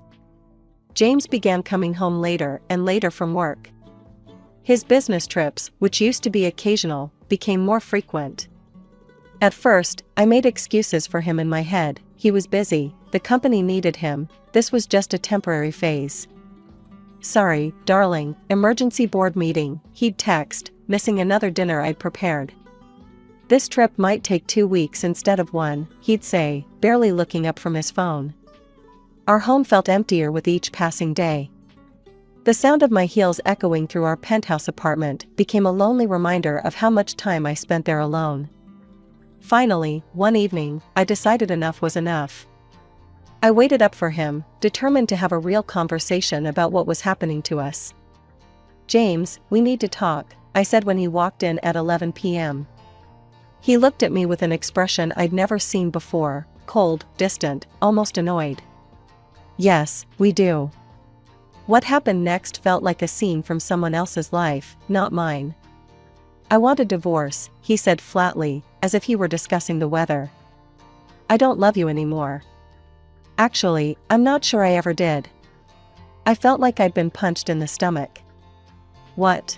"James, if something's wrong, we can work on it." "There's nothing to work on, Bella. It's over. My lawyer will be in touch." Everything moved at warp speed after that. Within days, I was served divorce papers. The prenuptial agreement I'd signed, the one I'd thought was just a formality, meant I had no claim to anything. Not the apartment, not his money, not even the furniture we'd picked out together. In a daze, I packed my clothes and personal items into 3 suitcases. With nowhere else to go, I called my parents.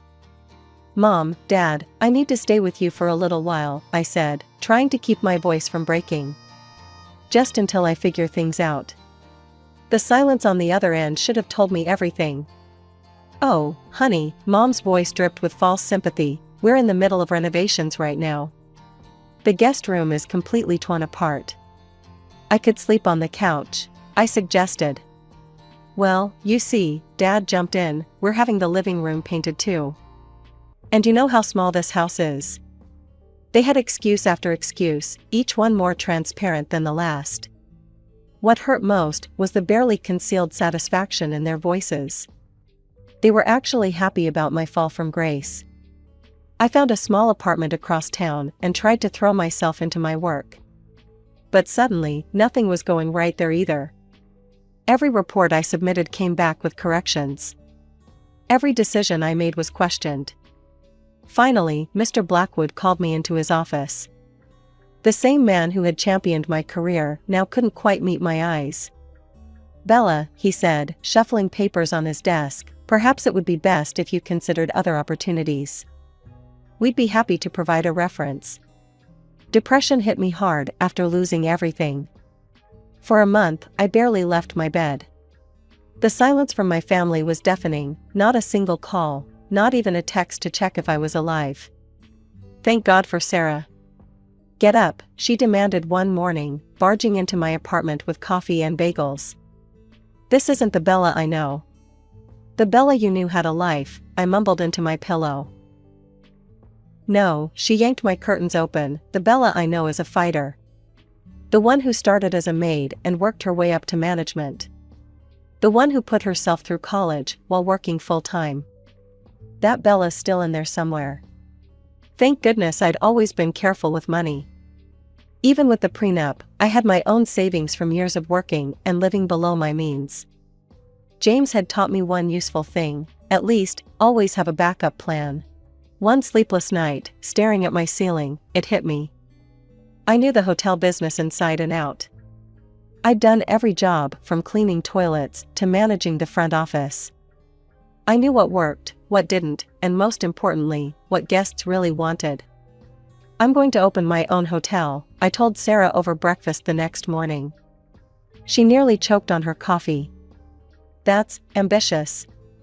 "I've got savings for startup costs, but I'll need investors," I said, already making lists on my phone. And I know exactly what kind of hotel I want to create. I threw myself into research, created a detailed business plan, and started networking.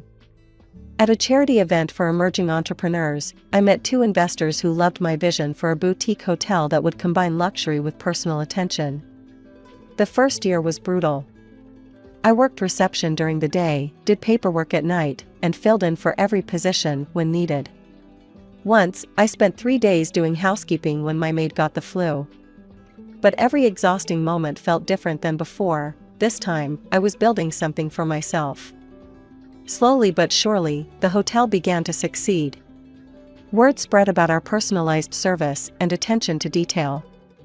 By year 3, we were turning a profit. By year 5, I had paid back my investors in full, and the hotel was entirely mine. During all this time, my family remained silent. They'd cut me out of their lives so completely, it was as if I'd never existed. No more holiday invitations, no family gatherings, nothing. At first, it hurt, but gradually, I realized it was a blessing.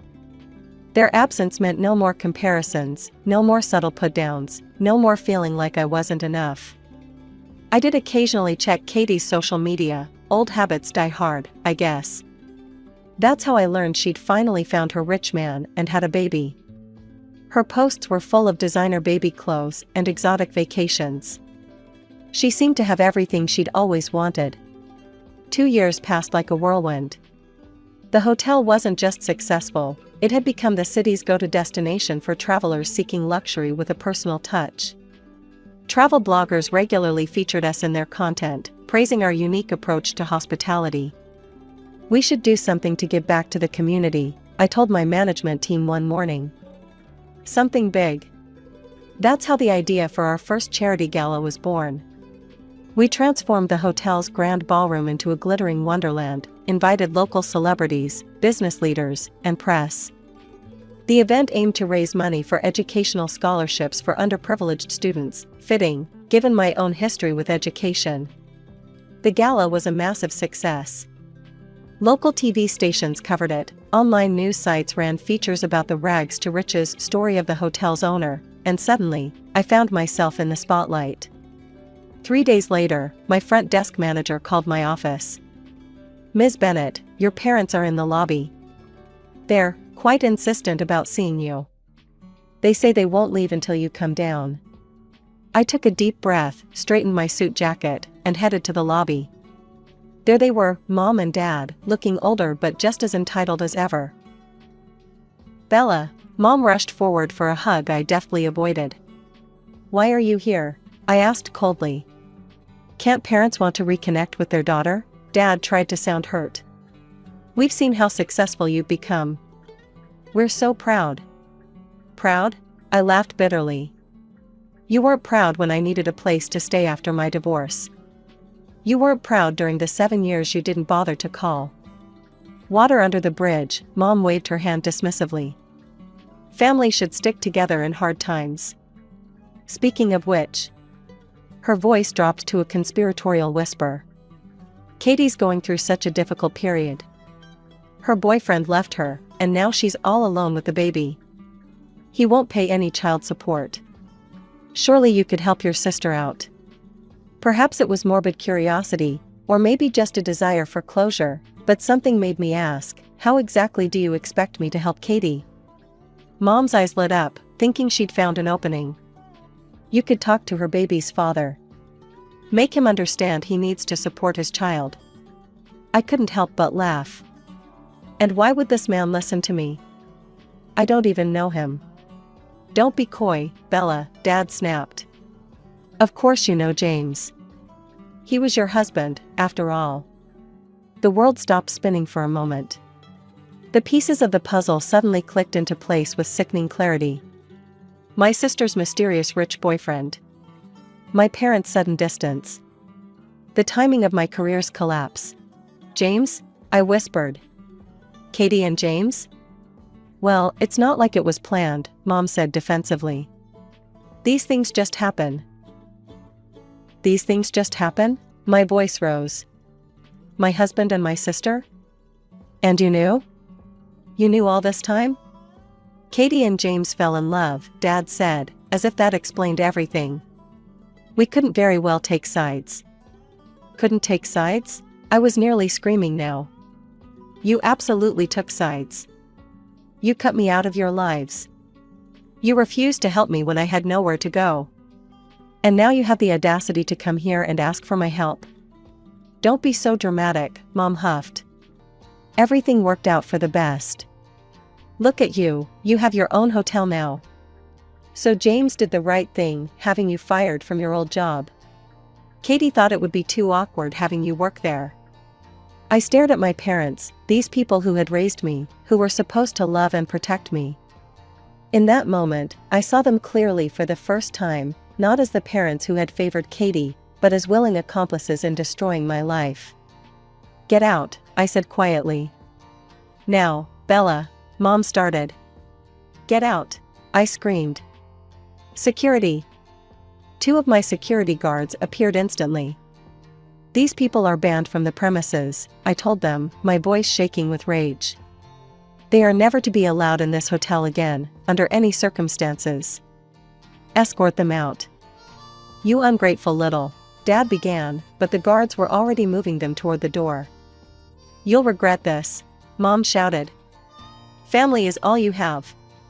No, I called after them. Family is supposed to love you, support you, protect you. You're not family. You're just people who happened to raise me. That was the last time I spoke to my parents. Through mutual friends and social media, I've heard snippets of what happened after. Katie and James's relationship imploded spectacularly. She posts daily rants about him on social media, calling him every name in the book, while he threatens her with lawsuits for defamation. My parents lost most of their retirement savings in a bad investment and had to downsize their house. Meanwhile, my life has taken a wonderful turn. 6 months ago, I met Michael at a hotel industry conference. He's kind, successful in his own right, and most importantly, he loves me for who I am, not what I can give him. We're getting married next spring. Sometimes, late at night, I scroll through Katie's angry social media posts about James, watching their dirty laundry being aired for all to see. I find myself laughing at the cosmic justice of it all. My sister, who thought she'd won it all by stealing my husband, now posts daily sob stories about being a single mom. James, who thought he'd upgraded to the better sister, is watching his reputation get dragged through the mud. And me? The sister they thought they'd destroyed? I'm thriving. My hotel is expanding to a second location next year. Michael and I are planning our future together. And most importantly, I'm finally free from the toxic family that never really loved me.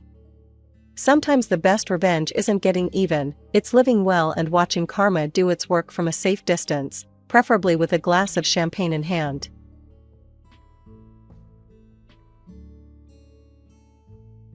My father, David, worked as a train driver, and my mother, Sarah, was an office secretary. They already had my brother Michael, their pride and joy, who was 5 years old when Mom found out she was pregnant with me. She discovered it late, when I was already moving inside her. They didn't want another child, one was enough, they said. We should get rid of it, I overheard Mom telling Dad one night when I was around 6, recounting the story to him for what must have been the 100th time. But those damn doctors said it would be risky for my health. We had no choice. I was that sickly kid, constantly battling one thing or another. Colds, flu, ear infections, you name it. Mom had to take so much time off work to stay home with me that she eventually lost her job. I remember the day she got fired, she came home, looked at me with such disdain, and said, "Well, Amber, I hope you're happy now." The only bright spot in those early years was my grandmother, my father's mother. While Mom would barely touch me when I was sick, Grandma would sweep into our house like a warm breeze, bringing soup and kisses, even when I was contagious. "Come here, my sweet girl," she'd say, wrapping me in her arms while Mom watched from the doorway, shaking her head. "Mom, you'll catch whatever she has," Dad would warn. Grandma would just laugh. "Love is the best medicine," she'd say, kissing my forehead. She helped us financially too, which was the only reason we managed to stay afloat during those years. Mom made sure I knew this, regularly reminding me how much of a burden I was on the family finances. Michael was everything I wasn't: healthy, athletic, the apple of our parents' eyes. While I spent my days in bed or at doctors' offices, he was out playing soccer, winning medals, making our parents proud. They'd beam at him during dinner, asking about his day, his friends, his dreams, while I pushed food around my plate, invisible. Then, almost like magic, when I turned 8, my health took a turn for the better. It was as if my body finally decided to cooperate. No more constant illnesses, no more missed school days, no more doctor visits. Mom was able to go back to work, though her career never recovered to what it had been before. Finally, Mom said when I made it through my first month without getting sick, "Maybe now we can have some normalcy around here." But normalcy, I would learn, didn't mean what I hoped it would. It just meant I was healthy enough to fade into the background of our family portrait, a shadow behind the golden child that was my brother. Grandma kept supporting Dad and our family, making sure we had everything we needed. But what really showed her love for us was when she set up education funds for both Michael and me. Education is the key to everything in life, Grandma would tell us during our weekend visits to her house. Her eyes would sparkle as she spoke about our future. With good education, you can achieve anything you dream of.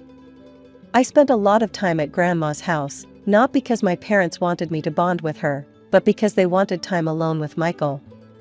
It became such a routine that I kept a toothbrush and pajamas at her place. "Your parents are taking Michael to his soccer tournament this weekend," Grandma would say, trying to mask the sadness in her voice. "We'll have a girls' weekend, just you and me." I remember one particular Saturday when I was watching TV at her house. Mom had called to say they'd be late picking me up because Michael's basketball game went into overtime. "They won," Grandma said after hanging up the phone. "Your brother scored the winning points." "That's nice," I mumbled, already used to hearing about Michael's achievements. "What would you like to do, sweetheart?" Grandma asked, sitting beside me. "You never talk about your interests." That's when I broke down and told her about the ice skating classes I'd been begging Mom and Dad to let me take. I'd seen the ice rink at the mall and couldn't stop thinking about gliding across that smooth, shiny surface. "Mom said they can't afford it," I explained, picking at a loose thread on my sleeve. "But they just paid for Michael's new soccer gear and basketball shoes last week." A few days later, I worked up the courage to ask about singing lessons. There was a choir at school, and the teacher said I had a nice voice. "Honey, we spend all our extra money on your brother's activities," Mom said without even looking up from her phone. "He's really showing promise in sports. We need to invest in his future." "But Grandma set up education funds for both of us," I argued. "Couldn't we use some of that?" Dad stepped in then, his voice firm. "That money is for college, Amber. Michael needs these activities for his college applications. You understand that, right?" I didn't understand, actually. I didn't understand why Michael got to try everything he wanted: soccer, basketball, swimming, track, while I sat on the sidelines. I didn't understand why they went to every single one of his games, but never asked what I might want to do. I didn't understand why being their firstborn made him so special and me so forgettable. The pattern continued through elementary school and into middle school.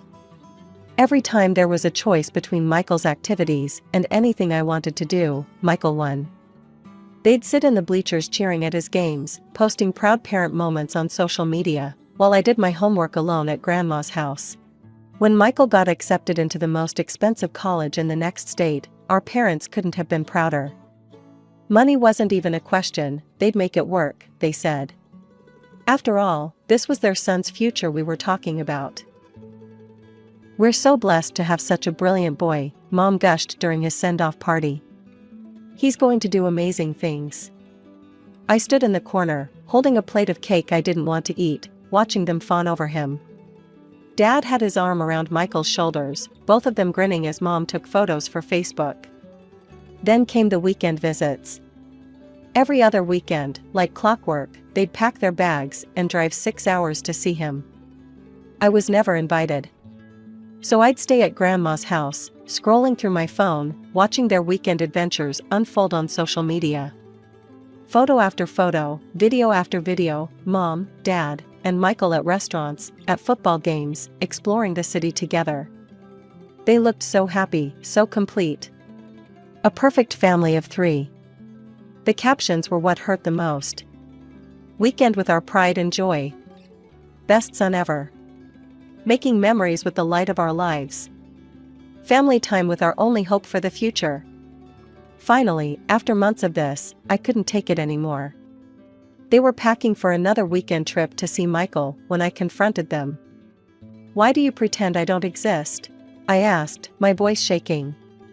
"You never mention me in your posts. You never take me with you. It's like you wish I wasn't here." Mom barely looked up from her suitcase.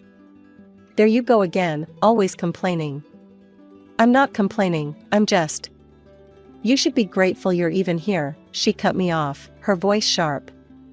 "Or did you forget I wanted to have an abortion?" The words hit me like a slap. Dad just stood there, checking his phone, as if Mom hadn't just said something incredibly cruel to their daughter. That's when it finally clicked. All these years, I'd been trying to find some deeper explanation for why they treated me the way they did. Maybe they were stressed about money. Maybe they were overwhelmed with 2 kids. Maybe they just didn't know how to show love to both children equally. But no. It was much simpler than that. They just didn't like me. They didn't want me. They never had, and they never would. I was the child they were forced to have, the one who ruined their perfect family of 3, the mistake they had to live with. Standing there in our living room, watching them pack for another weekend with their only child, because that's how they saw it, I felt something inside me break. But it wasn't the shattering pain I'd expected. Instead, it was like a chain snapping, freeing me from the desperate need to win their love. Michael's 20th birthday was a big production, like everything else in his life. Mom and Dad not only drove to his college town, but they also arranged to bring along his best friends from high school. They rented out an entire restaurant and planned a huge surprise party. "You'll stay at Grandma's that weekend," Mom informed me, not even pretending it was a question. "We'll be too busy with the party arrangements." I watched the whole thing unfold through the live stream on Instagram. Mom was doing her usual social media coverage, making sure to capture every moment. Michael's shocked face when he walked into the restaurant. The cheers from his college friends. The emotional speech Dad gave about his only child, making him proud every day. But something was different this time as I sat on Grandma's couch, watching it all on my phone. The familiar ache in my chest wasn't there anymore. "Would you like me to turn it off?" Grandma asked, noticing me watching the stream. "No," I replied, surprising both of us. "I'm actually okay." And I was. Somewhere along the line, the pain of being forgotten had dulled into acceptance. I still had Grandma, who showed me what real love felt like. She didn't need social media posts to prove she cared about me, she just did. 2 years later, when I was 17, Michael graduated from college and dropped the big news: he was getting married. His bride-to-be, Patricia, was 35, divorced, with 2 kids of her own. She also happened to be loaded. "Can you believe our luck?" Mom squealed during dinner the night Michael brought Patricia over. "Our son has found such a wonderful, established woman." Patricia sat at our dining table dripping in designer clothes and jewelry, while her 2 children played on expensive tablets. Michael looked at her like he'd won the lottery, which, in our parents' eyes, he had. "We're going to throw you the most amazing wedding," Dad declared, already pulling up venues on his phone. "Nothing but the best for our boy and his new family." The plans grew more extravagant by the day. Premium venue, gourmet catering, live band, ice sculptures, the works. The costs kept climbing higher and higher. One evening, after hearing them discuss flying in some famous chef for the wedding, I finally asked the question that had been nagging at me. "Where are you getting all this money from?" I asked during dinner. This must cost a fortune. Mom and Dad exchanged a look I couldn't quite read. That's none of your concern, Amber, Mom said dismissively, waving her hand like she was shooing away an annoying fly. The important thing is making a good impression on Patricia. This wedding needs to be perfect. I looked down at my plate, that old familiar feeling of being an outsider in my own family washing over me again. But this time, there was something else too, a nagging suspicion that they were hiding something. Well, it was sudden. I was deep in my exam preparation when Mom called. Her voice was shaking as she told me Dad had been in a train accident. My stomach dropped. Despite everything, he was still my father. The hospital corridors were eerily quiet when I arrived. I found Dad's room easily. Mom was already there, hovering by his bedside. Dad was awake, propped up against white pillows, his face bruised but not too severely damaged. His eyes were fixed on his phone screen, thumb scrolling restlessly. "Hi, Dad," I said softly. He barely glanced up. "Has Michael called?" he asked Mom, completely ignoring my presence.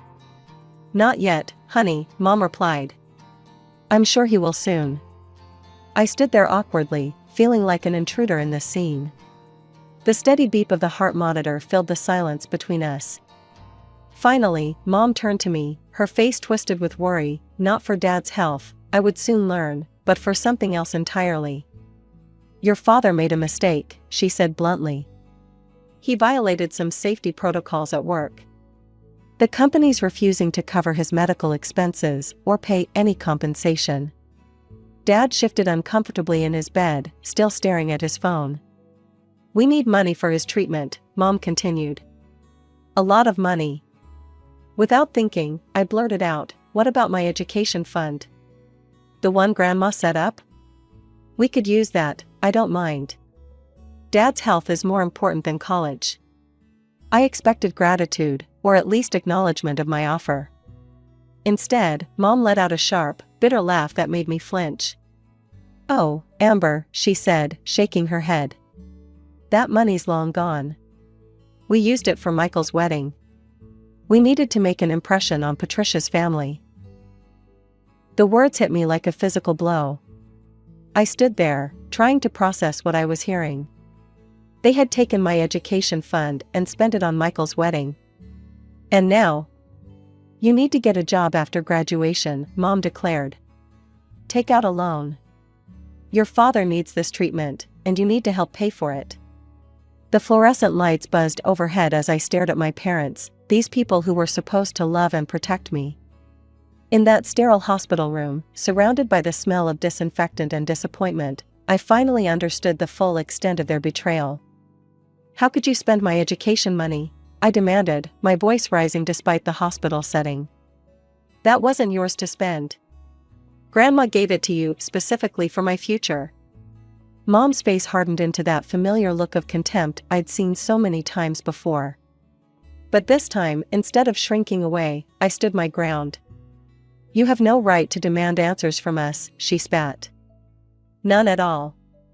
You should be grateful you're even alive to ask questions. Or have you forgotten that I wanted to abort you?" The words hung in the air like poison. I'd heard them use my almost abortion against me countless times before, but this time was different. This time, they'd crossed a line that couldn't be uncrossed.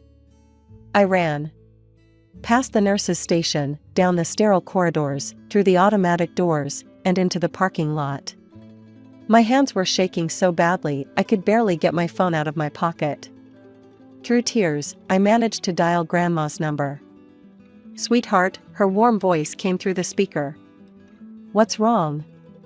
Everything spilled out in a rush: the accident, Dad's treatment, my stolen education fund, Mom's cruel words. As I spoke, my voice kept breaking, but Grandma listened patiently to every word. When I finished, there was a moment of silence before she spoke, her voice steely with determination I'd never heard before. "Pack your things," she said firmly. "All of them. You're moving in with me. Right now." "I'm so sorry I didn't step in sooner." I drove home in a daze, pulled out my suitcases, and started throwing in everything I owned. clothes, books, the few precious mementos I'd collected over the years. I was halfway through emptying my dresser when I heard the front door slam. "What do you think you're doing?" Mom's voice cut through the room like a knife. I didn't stop packing. "I'm leaving, I'm going to live with Grandma." "Oh no, you're not," she said, stepping between me and my suitcase. "Your father needs someone to take care of him at the hospital. I'm exhausted from all this. You need to step up and do your part." I laughed, a hollow, bitter sound that surprised even me. "My part? Michael's your precious golden child. Why isn't he here helping? Where's your perfect son now?" Mom's face crumpled slightly, and for the first time I saw something besides anger in her eyes, fear. "Michael, he can't help right now," she admitted, sinking onto my bed. "Things aren't good with Patricia. She doesn't give him any money. She just shows him off at parties like he's some trophy husband. And now..." She took a shaky breath. "Now she's threatening to throw him out. He has nowhere else to go. He'll have to come back home until he finds a job." "A job?" I couldn't help but scoff.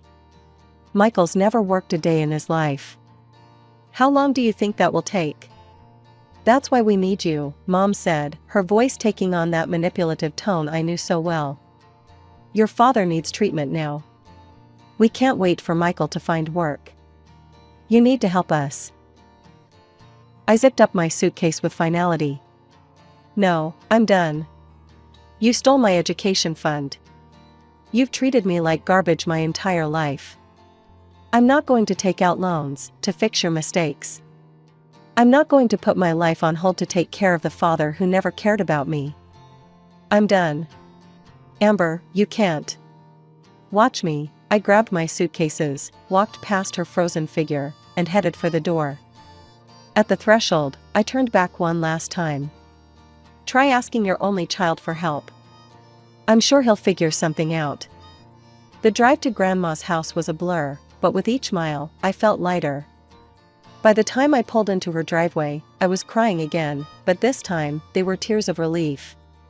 It took less than 3 days for my mother to turn my departure into a social media spectacle.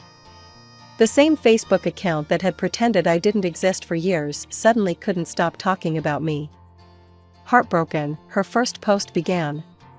"Our youngest daughter has abandoned us in our time of need. While my husband lies in a hospital bed, she refuses to help her own parents. Instead, she's run away to live with her grandmother. How did we raise such a selfish child?" The comments started pouring in immediately. Distant relatives and family friends who'd only seen the carefully curated version of our family life were quick to condemn me. But then came the other voices, the ones who had seen the truth over the years. My cousin Emma commented, "Are you going to tell everyone how you ignored her for years? Or should I?" My Aunt Rachel chimed in, "Funny how you never mentioned Amber in your posts until you needed something from her." Then came my Aunt Lisa's post. As Mom's sister and a family law attorney, her words carried extra weight. "Sarah, I need to warn you publicly since you're ignoring my private messages. You are publicly defaming your minor daughter. Amber is 17. By law, you are still responsible for her care and well-being. The fact that she felt compelled to leave home and that you're now engaging in a social media campaign against her could attract attention from Child Protective Services. Is that what you want? Because I can assure you, if they investigate, they'll find a lot more than just these Facebook posts." Mom deleted her original post after that, but she wasn't done. She showed up at Grandma's house the next morning, barging in without knocking. "Mother," she addressed Grandma, ignoring my presence completely. "You need to talk some sense into Amber. This little rebellion has gone on long enough." Grandma set down her coffee cup with deliberate slowness. I'd never seen her look so stern. "Rebellion," she said quietly. "Is that what you call it when a child finally stands up to years of mistreatment?" "Mistreatment?" Mom scoffed. "We gave her everything." "Everything?" Grandma's voice rose slightly. "You gave everything to Michael. You spent Amber's education fund, money I specifically set aside for her future, on his wedding. A wedding that was nothing but a show to impress a woman who's now threatening to throw him out. You needed to think about both your children's futures, Grandma cut her off. Instead, you burned through money like there was no tomorrow. Well, tomorrow's here now, isn't it? And no, I won't be paying for David's treatment. Mom left in tears, but they weren't tears of remorse, they were tears of frustration that her manipulation hadn't worked. As the door slammed behind her, Grandma reached over and squeezed my hand. Within a month of my departure, my parents were forced to sell our family home to cover Dad's medical expenses. They moved into a tiny 2-bedroom apartment in a less desirable part of town, and then Michael showed up on their doorstep. Patricia had finally had enough of his lazy, entitled behavior. She'd kicked him out with nothing but his designer clothes and the expensive watch she'd bought him for their wedding. He arrived at our parents' new apartment expecting the same royal treatment he'd always received. At first, they tried to maintain the illusion. I heard through family gossip that Mom was still cooking his favorite meals and Dad was making excuses for why Michael couldn't find work right away. But reality has a way of breaking through even the strongest denial. "Did you hear?" Grandma told me one morning over breakfast. "Your mother finally told Michael he needs to get a job. He said they owed him a comfortable life since they'd never prepared him for the real world." They had a huge fight about it. Meanwhile, I was building my own life. I graduated high school with good grades, not that my parents noticed, and Grandma helped me enroll in the local community college's accounting program. It wasn't the prestigious university I'd once dreamed of, but it was a solid education that would lead to a stable career. I even landed an internship at a small accounting firm downtown. The pay wasn't much, but the experience was invaluable. My supervisor, Mrs. Chen, actually appreciated my attention to detail, something my parents had always dismissed as being too perfectionist. Living with Grandma was healing in ways I hadn't expected. We developed a comfortable routine, breakfast together before I headed to classes or work, dinner in the evening where we'd talk about our days. She actually listened when I spoke, asked questions about my life, celebrated my small victories. Then came the day she asked me to accompany her to her lawyer's office. "Just some paperwork I need to update," she said casually. I sat in the elegant office, trying not to fidget as her lawyer, Mr. Peterson, pulled out a document. "I'm updating my will," Grandma announced. "I want to make sure everything's properly arranged." My heart stopped as Mr. Peterson began reading.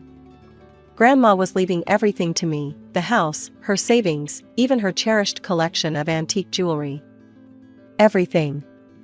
"Are you sure?" I whispered when we left the office. "What about Dad and Michael?" Grandma took my hand. "Your father and brother have taken enough from you. I won't let them take anything more. This is your future I'm protecting now." I hugged her tight, fighting back tears.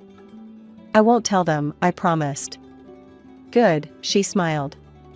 "Let them figure out their own futures for once." That night, as I lay in bed in what had become my room, really my room, not just a space I occupied in someone else's house, I thought about how life had changed. My parents and Michael were struggling in their small apartment, fighting over money and blame. Mom had stopped posting on social media entirely. Dad was back at work, but demoted to a desk job. And me? I was thriving. I had a grandmother who loved me, a future I was building for myself, and for the first time in my life, I felt truly wanted. Sometimes the family you're born into isn't the family you're meant to stay with. Sometimes the best thing you can do is walk away and build something new. Something better.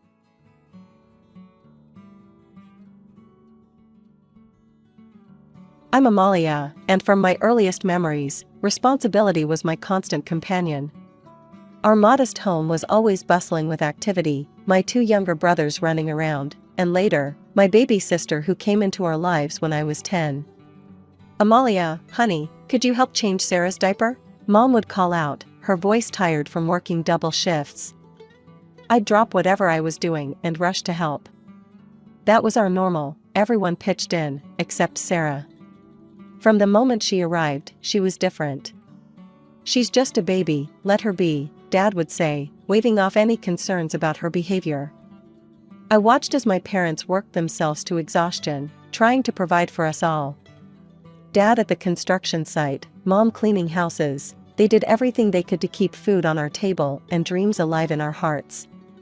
My brothers, Mike and David, were the middle children, often lost in the shuffle between my responsibilities and Sarah's privileges. We shared knowing looks across the dinner table when Sarah would throw another tantrum and get her way again. I started working right after high school, determined to break free from the cycle of just getting by. The local diner wasn't glamorous, but it was a start. Every penny I earned went into my college fund jar, hidden away in my closet. I'd count it late at night, dreaming of the day I'd have enough to start classes at the community college. Within a year, my managers noticed my dedication. I went from waitressing to handling the books, and suddenly, my college dreams didn't seem so far-fetched anymore. I enrolled in evening classes, juggling work and studies with a determination that surprised even me.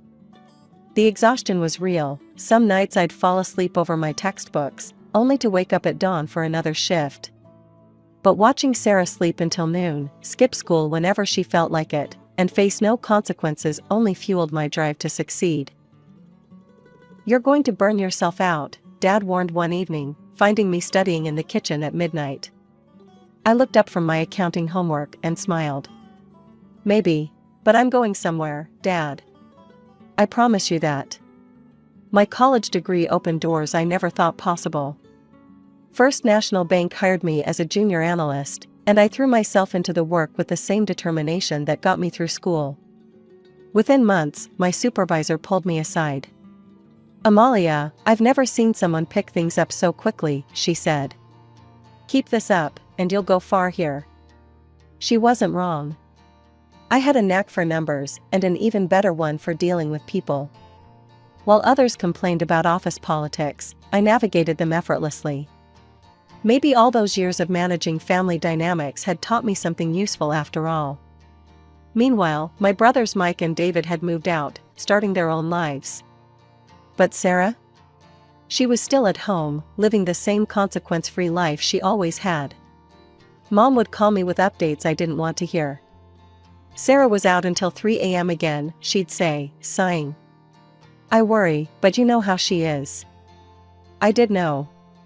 I also knew about the parade of boyfriends, the failing grades, and the general lack of direction. But it wasn't my problem anymore. I had my own life now, my own apartment, my own goals. Then came the call that changed everything. "Sarah's pregnant," Mom announced one morning. "The father's gone to Arizona. Says he wants nothing to do with it." I gripped my phone tighter. And we'll help her raise the baby, of course. What else can we do?" Of course they would. Sarah was still their precious baby, even at 18, even pregnant with her own child. I stayed silent, already knowing what was coming next. "You'll help too, won't you, Amalia? Come over on weekends? You're so good with children." That's when I started developing an impressive array of excuses. Urgent work projects. Professional development courses. Client meetings. Anything to avoid spending my precious free time taking care of yet another child. "I don't understand you anymore," Mom said during one particularly tense phone call. "You used to be so helpful." "I used to be a child forced to be helpful," I corrected her. "I'm an adult now, with my own life."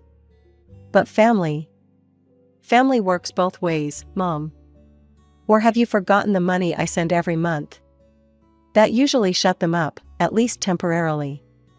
The checks I wrote were substantial, enough to cover Sarah's prenatal care, then baby supplies, then ongoing expenses. But it was never enough to buy their approval. My Aunt Lisa told me over coffee one day, "They're calling you heartless behind your back, you know. Saying you've changed, become cold." I stirred my coffee slowly, watching the cream create patterns in the dark liquid. Let them talk. They've never understood me anyway. "They say you're ungrateful," she pressed on. I looked her straight in the eye. "Ungrateful for what? The privilege of raising their other children?" The opportunity to now raise their grandchild? I've earned everything I have, Aunt Lisa. Everything. The promotion to senior analyst came through that week. My salary increased again, and so did the checks I sent home.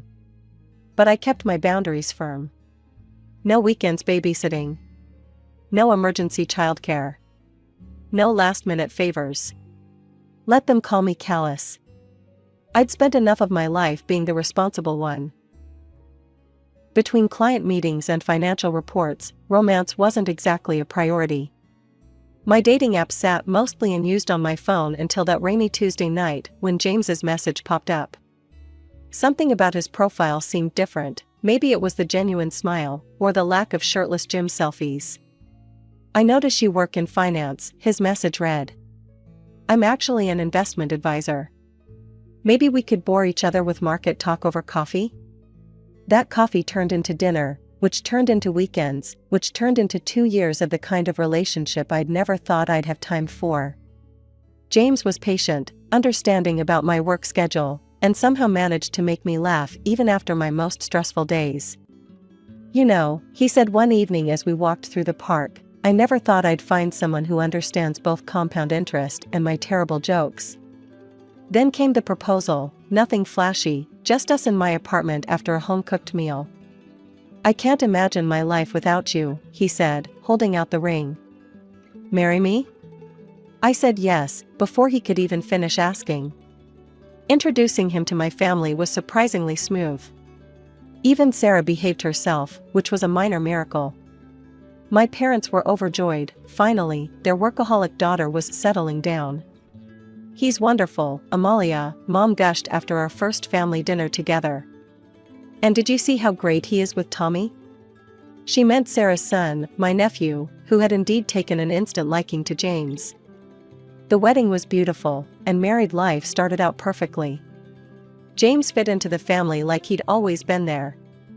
He'd play with Tommy for hours when we visited, teaching him to throw a ball or build with blocks. Sarah watched these interactions with an odd intensity one didn't quite register at the time. He's going to be such an amazing father, she'd say, smiling at me meaningfully. You're so lucky, Amalia. That's when the questions started. First from my family, then from James himself. Don't you think it's time? He'd ask, watching Tommy run around our living room. We're not getting any younger. I'd explain my position again and again. I want us to be completely ready. We need our own house first, not this apartment. We need savings, security. But we're doing well, he'd counter. Both have good jobs. What are we waiting for? For the right time, I'd insist. One child, when we're ready. That's the plan we agreed on. He'd sigh and drop it, but I could feel his disappointment. During family gatherings, I'd catch him looking wistfully at Tommy. Your sister manages just fine, he'd say sometimes, not quite keeping the edge out of his voice. My sister lives with our parents and relies on their retirement savings, I'd reply. That's not what I want for our child. The tension grew slowly, almost imperceptibly. Like watching storm clouds gather on a sunny day, you know the rain is coming, but you tell yourself it's still far away. I was too focused on my next promotion, our house savings fund, the 5-year plan I'd carefully crafted.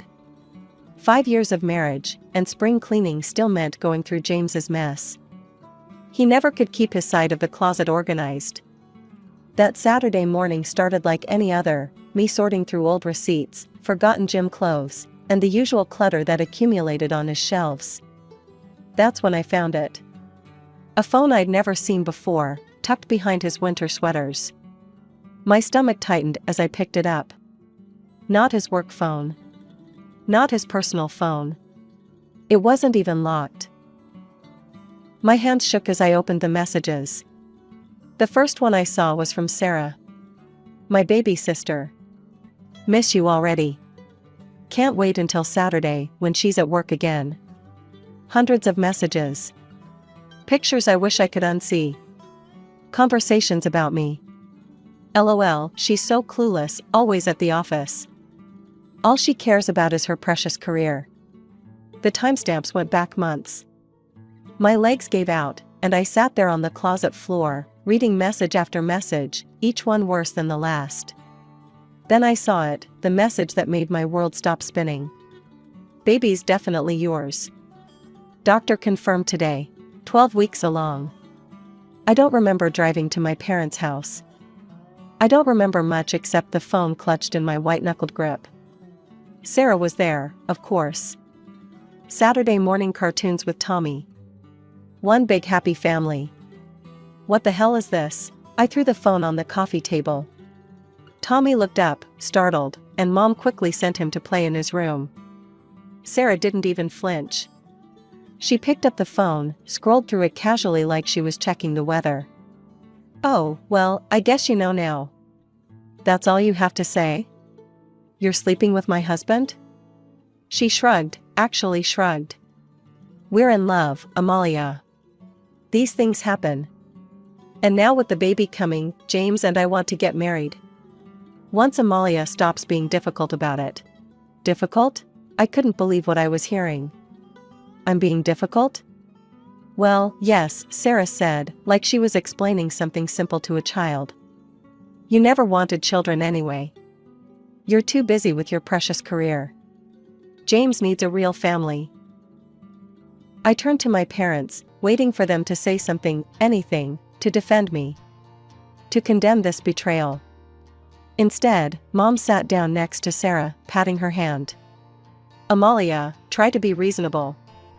Tommy needs a father figure, and James is so good with him. And now with another baby coming. Reasonable? My voice cracked. My husband and sister are having an affair, and you want me to be reasonable? Dad cleared his throat. Well, you never wanted children, honey. And James, he's always wanted to be a father. Maybe this is for the best. When was the last time you even cooked him dinner? Sarah would make a proper wife. I looked at them, my family, all sitting there, defending the indefensible. Sarah, smug and pregnant with my husband's child. Mom, already planning the next wedding. Dad, avoiding my eyes, but clearly on their side. A proper wife, I repeated numbly. Like your precious Sarah, who mooches off you and cheats with her sister's husband.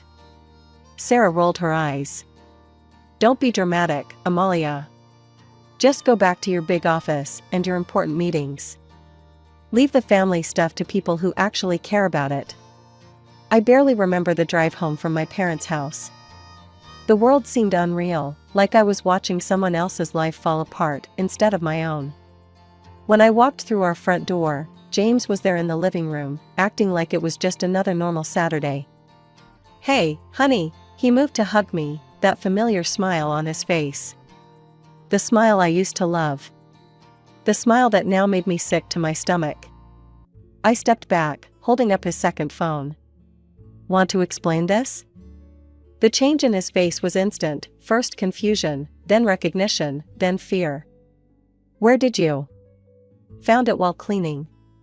You really should find better hiding spots for your affair phones. Amalia, I can explain. Explain what? The messages? The photos? Or maybe explain how you got my sister pregnant? He tried denial first, like they all do. It's not, I didn't, but he must have seen something in my face, because suddenly his whole demeanor changed. The mask dropped completely. Fine. Yes, Sarah and I are together, he snapped. What did you expect? You're never home. All you care about is work, work, work. When was the last time we even had a real conversation about starting a family? Oh, so this is my fault? You cheated because I wanted financial security before having children? You never wanted children. Not really. You always had some excuse, the house, the savings, the right time. Sarah actually wants a family. She understands what's important in life. I looked at this man, this stranger wearing my husband's face, and felt nothing but disgust. What's important in life is loyalty. Honor. Basic human decency. But I guess those things aren't important to you or my precious sister. Don't act all high and mighty, he snarled. You're just angry because Sarah's giving me what you wouldn't. The divorce papers were filed the next day. I had documentation of the affair, so it went through quickly. My brothers, Mike and David, came to help me move out of the apartment. They were the only ones who stood by me. We always knew Sarah was spoiled, Mike said as we packed boxes, but this is a new low. David couldn't even say her name. They're dead to me, he declared. Both of them. Through my brothers, I heard the updates I never wanted but couldn't help knowing. James and Sarah got married in a small ceremony. My parents were there, of course, beaming proudly. The baby was born, a girl. They moved into a small house in the suburbs. Tommy started calling James Dad. Mom keeps trying to get us to visit them, Mike told me during one of our monthly dinners. Says we need to be a family again. We are a family, David said, raising his glass. The three of us, that's enough. I nodded, grateful for my brother's loyalty in a world where loyalty seemed to mean nothing anymore. We were the only ones who understood that some betrayals can't be forgiven, some bridges can't be rebuilt, and some families are better off broken. 4 years can change everything. My new apartment overlooked the city skyline, floor-to-ceiling windows, marble countertops, and enough space to finally display the art collection I'd always wanted. The Mercedes in my reserved parking spot gleamed under the garage lights. I'd made it, exactly as I'd planned. My brothers visited often, bringing news and rumors. Sarah and James struggling to make ends meet. 3 moves in 2 years, each apartment smaller than the last. But I didn't care. Their life wasn't my concern anymore. Until that Tuesday evening when my phone lit up with a number I'd hoped never to see again. Amalia? James's voice. 4 years older, but still familiar enough to make my stomach clench. Please don't hang up. I should have. Instead, I listened. We need your help, he said, as if he had any right to ask me for anything. Sarah's had an accident. Broke her leg badly, compound fracture. She's had surgery, but she can't move around, can't take care of the kids. And, she's pregnant again. I sat there, phone pressed to my ear, wondering if this was some kind of cosmic joke. The kids need someone to pick them up from school, watch them until I get home from work. Tommy's getting too big to handle everything himself, and with the new baby coming. He paused. We thought maybe you could help. You thought what? My voice came out eerily calm. They're your nephews, Amalia. Your family. Sarah can't even get to the bathroom by herself right now. My family? I repeated. The sister who slept with my husband and the husband who cheated on me, that's my family? Don't be like that, he snapped, his tone shifting from pleading to accusatory. This isn't about us. It's about innocent children who need help. Or are you too selfish to care about them too? Selfish? I almost laughed. That's rich, coming from you. We're struggling here. His voice rose. Do you know how expensive kids are? I'm working overtime just to keep food on the table. We can't even afford a decent apartment anymore. Meanwhile, you're living it up in your luxury condo with your fancy car. So that's what this is about? Money? Not all of us can focus only on our careers, he said bitterly. Some of us have real responsibilities. Must be nice, having all that money and no one to spend it on but yourself. Must be nice having the family you stole and no way to support them, I replied coldly. Sounds like a real dream come true. The kids need parents who didn't build their relationship on betrayal. Goodbye, James. I hung up mid-protest and blocked his number before he could call back. My mother's number showing up on my phone was almost as unwelcome as James's had been. I answered anyway, some old habit I couldn't quite break. Amalia? Mom's voice had that tone, the one she always used when she wanted something. We need to talk about Sarah. She needs help. James called you, didn't he? About her leg? I paced my living room, fighting the urge to hang up immediately. Yes, he did. And I'll tell you what I told him, not my problem. How can you be so cold? She's your sister. She's struggling with 3 children, well, soon to be 3. The sister who slept with my husband? That sister? Mom sighed heavily. That was years ago, Amalia. You need to move past it. We're family. Funny how family only matters when you need something from me. We've helped her as much as we can. Mom's voice cracked a little. But she keeps asking for money, for the kids, for the rent, for everything. We've gone through all our savings. Your father and I, we can't keep this up. I couldn't help but laugh. So the golden child is finally becoming too expensive to maintain? Don't be cruel. She's never learned to. Mom trailed off. To what? Work? Support herself? Take responsibility for her actions? Gee, I wonder why that is.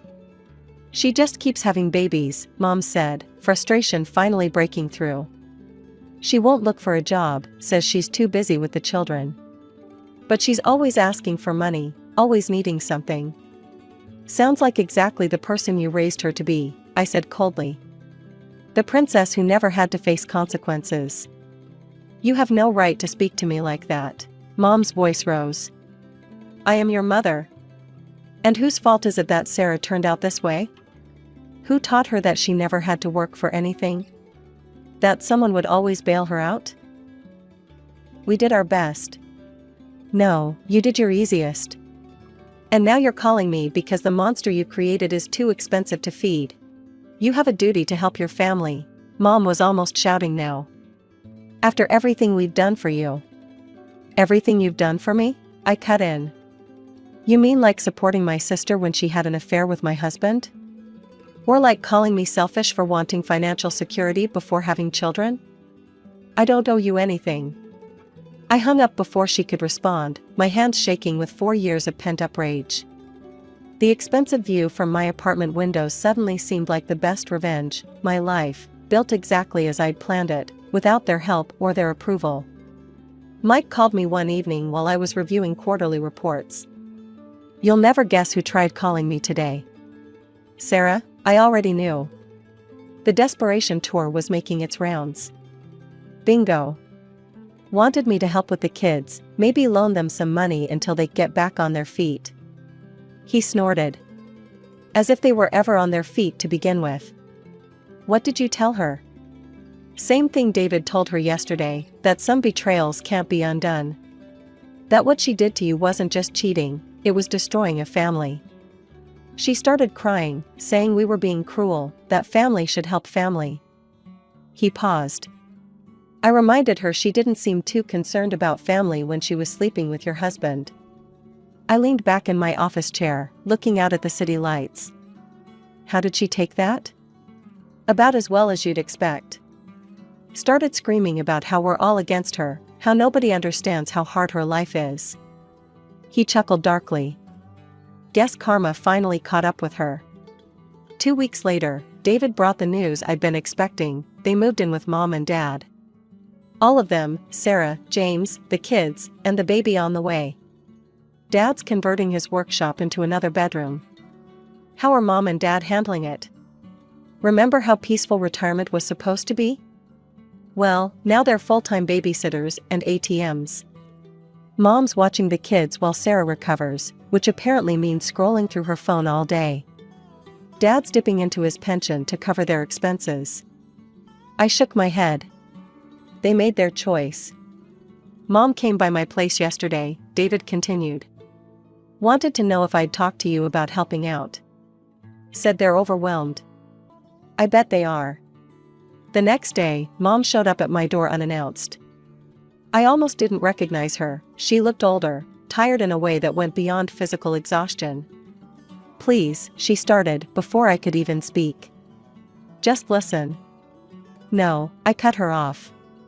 You listen. You chose all of it. You chose to spoil Sarah rotten. You chose to support her when she betrayed me. You chose to let them move in. These are your choices, Mom. Live with them. And if you show up at my door again, I'm calling the police. Are we clear? She started to speak, but I cut her off again. The next time you feel overwhelmed, remember this was your choice. You chose the daughter who betrayed her sister over the one who only ever worked hard and did the right thing. Now live with it. I closed the door on her protests and blocked her number, the last family number I had left to block, besides my brother's. That night, I had dinner with Marcus, the man I'd been seeing for the past few months. He knew my story, knew about the betrayal and the aftermath. He'd never pushed, never rushed, just listened and understood. After I told him about the latest family events, he reached across the table and took my hand. Family isn't always who you're born to. Sometimes it's who you choose. I squeezed his hand back, thinking about my brothers who stood by me, about Marcus who understood me, about the life I'd built on my own terms. In the end, Sarah hadn't stolen my family, she'd just helped me see which parts of it were worth keeping. My brothers are coming over this weekend, I told him. Would you like to join us? His smile was answer enough. And for the first time in a long time, I felt truly at peace with where I was and who I had chosen to be. The drama playing out at my parents' house wasn't my problem anymore. I had my own life to live, my own family to build, and my own happiness to protect.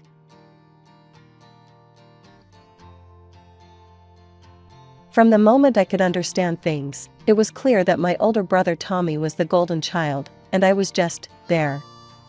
The girl, the afterthought. Nicole, make sure you're home by 3:30 to help your brother with his lunch, Mom would say almost every morning before school.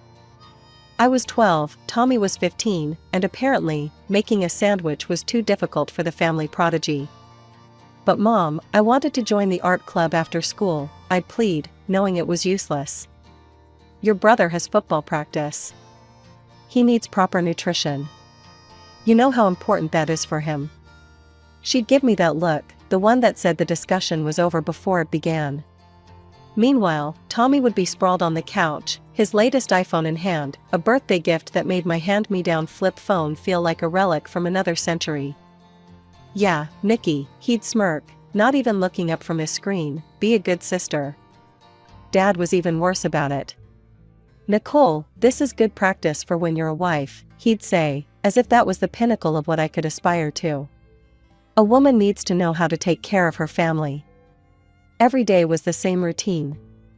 I'd rush home from school, throw together whatever Tommy wanted to eat, iron his clothes for the next day, and try to squeeze in my homework between chores. While I was doing all this, Tommy would be at one of his many after-school activities, football, debate club, computer programming classes. Mom and Dad made sure he had every opportunity available. The only person who seemed to see me, really see me, was Grandma Rose. Her old Victorian house on the other side of town became my sanctuary. Every weekend I'd bike over there, pedaling fast through the tree-lined streets until I saw her distinctive wraparound porch come into view. There's my girl, she'd call out from her garden, her silver hair gleaming in the sun.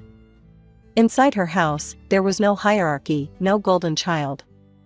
Just warmth, cookies, and the kind of love that didn't come with conditions. Grandma Rose's house was like something out of an old movie, all creaky floorboards, carved wooden banisters, and rooms full of fascinating treasures. Sure, the wallpaper was peeling in places, and some of the windows stuck when you tried to open them, but I loved every imperfect inch of it. It felt more like home than our pristine suburban house ever did. What made it special wasn't just the building itself, but how Grandma treated us when we were there. Whether it was Christmas, birthdays, or just a regular weekend visit, Tommy and I always got the same treatment. Same size cookies, same loving hugs, same thoughtful gifts. It drove Tommy absolutely crazy. I'll never forget the day it all came to a head. It was Tommy's 16th birthday, and Grandma had gotten us both new tablets, nice ones, but identical. Tommy took one look at his and exploded. Are you kidding me? He stood up, face red with anger. Nicole gets the exact same thing as me? On my birthday? Grandma Rose sat calmly in her antique armchair, hands folded in her lap. Tommy, dear, I love you both equally. But that's not fair, he was practically shouting now. Mom and Dad always give me better stuff. They know I deserve it. I'm the one with the grades, the sports achievements, the future. Nicole just exists.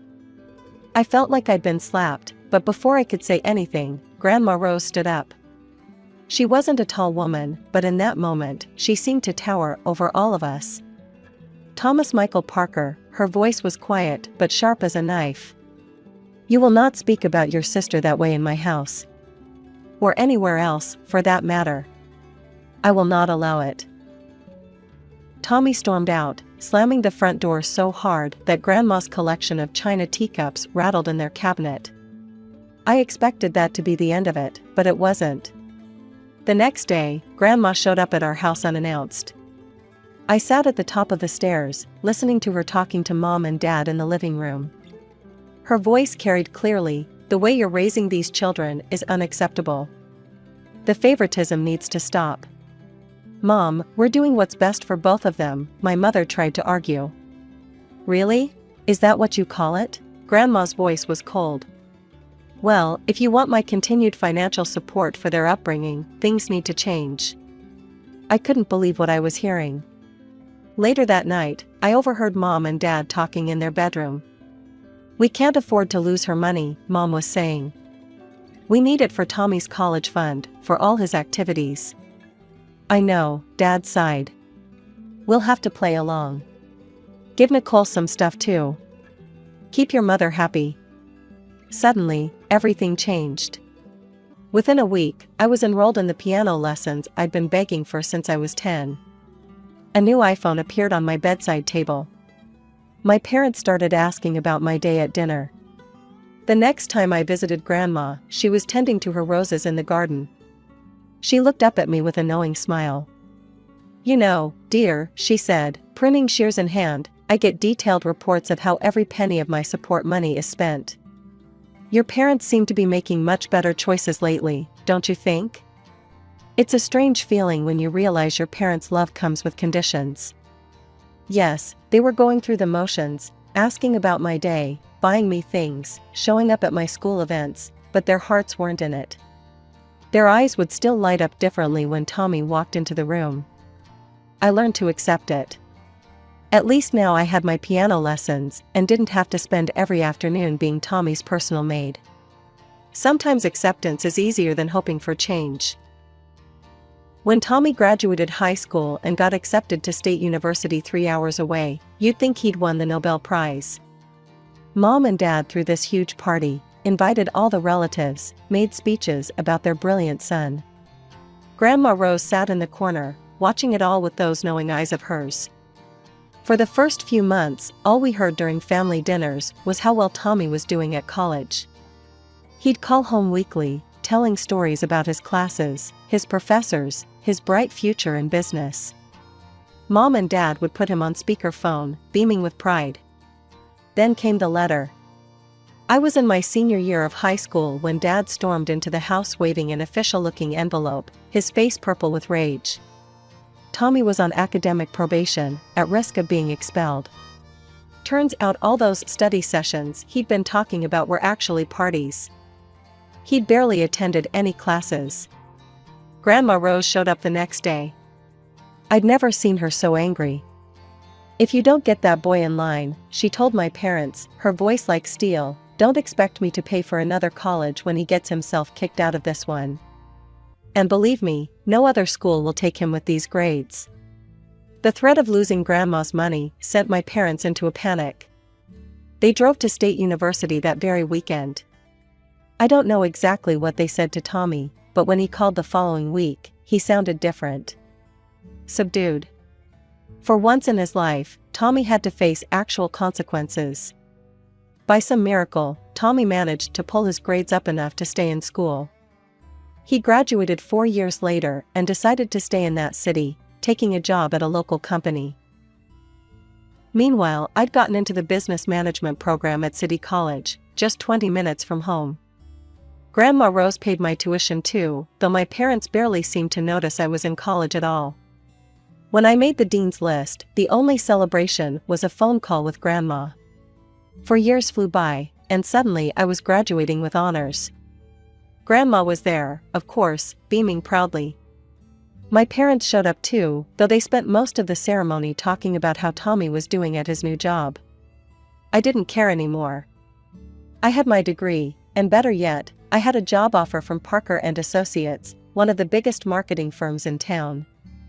When Grandma Rose passed away, it felt like the world stopped spinning for a while. The day of her funeral, I couldn't stop staring at her garden, wondering who would tend to her beloved roses now. The reading of the will was held in her attorney's office, a week after the funeral. Tommy flew in from out of state, wearing an expensive suit that somehow still made him look like a kid playing dress-up. Mom and Dad sat between us, as if they were still needed as buffers after all these years. Mrs. Rose Parker's estate, the attorney began, adjusting his glasses, is to be divided between her two grandchildren, Nicole and Thomas Parker.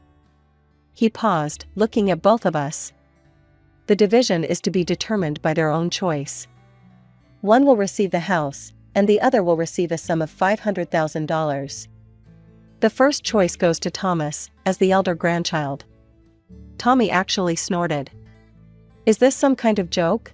He looked around the room. You really expect me to want that musty old house? No, I'll take the money, I've got plans. I'm going to start my own business, show everyone what I can do. Nicole can have the old lady house with all its weird smells and creaky floors. I sat there, my heart pounding. The house, Grandma's house. My sanctuary all those years. I'll take it, I said quietly, but firmly. The next few years passed in a blur of hard work and determination. At Parker and Associates, I threw myself into every project, every challenge. My team's sales numbers kept breaking records, and within 3 years, I was promoted to head of sales. The salary increases that came with my success went straight into renovating Grandma's house. I took my time with the renovation, carefully preserving the house's character while modernizing everything else. New wiring, new plumbing, a state-of-the-art kitchen that still somehow felt like it belonged in a Victorian home. The garden I did myself, learning everything I could about roses, and continuing Grandma's legacy. Mom and Dad came to visit once it was done. I watched their faces as they walked through the restored rooms, saw how their eyes widened at the crown molding, the hardwood floors, the gourmet kitchen. This is incredible. Mom ran her hand along the marble countertop. Dad nodded, then sighed. It's a shame Tommy didn't take the house. This would have been perfect for him and his new wife. And there it was. Some things never change. Speaking of which, Mom added, trying to sound casual, have you heard from your brother lately? I hadn't, of course.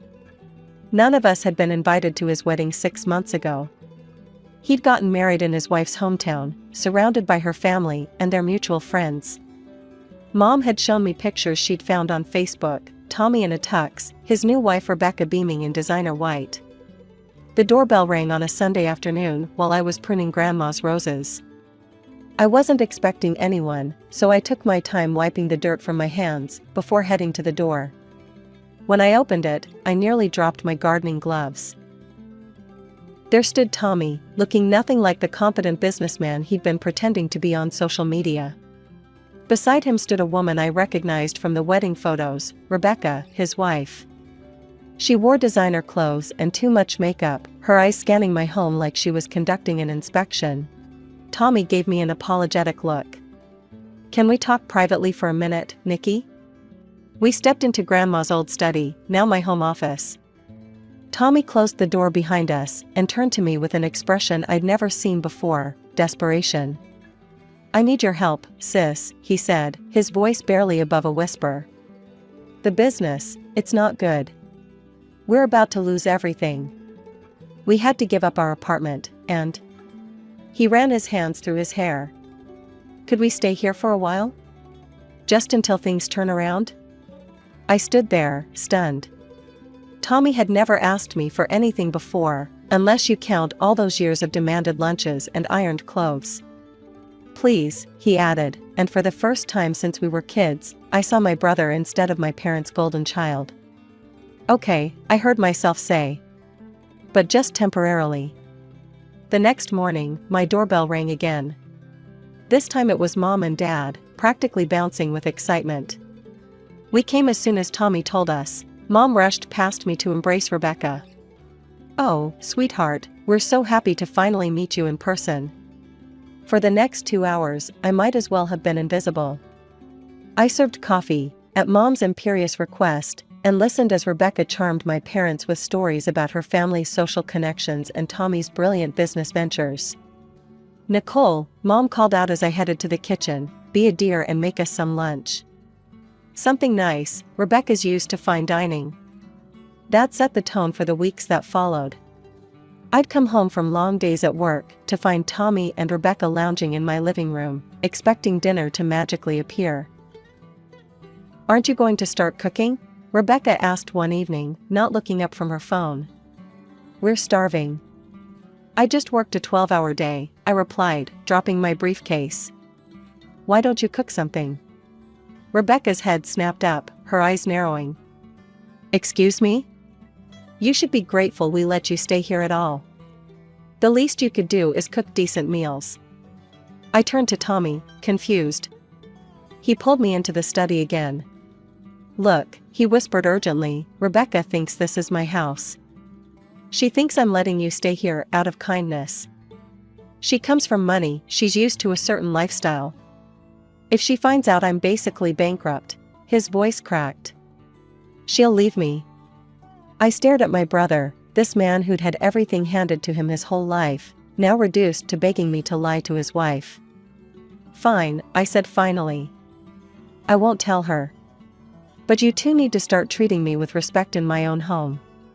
No more demands, no more attitude. Deal?" "Deal," Tommy nodded quickly. "Thank you, Nikki. I mean it." True to his word, Tommy's demands for home-cooked meals stopped.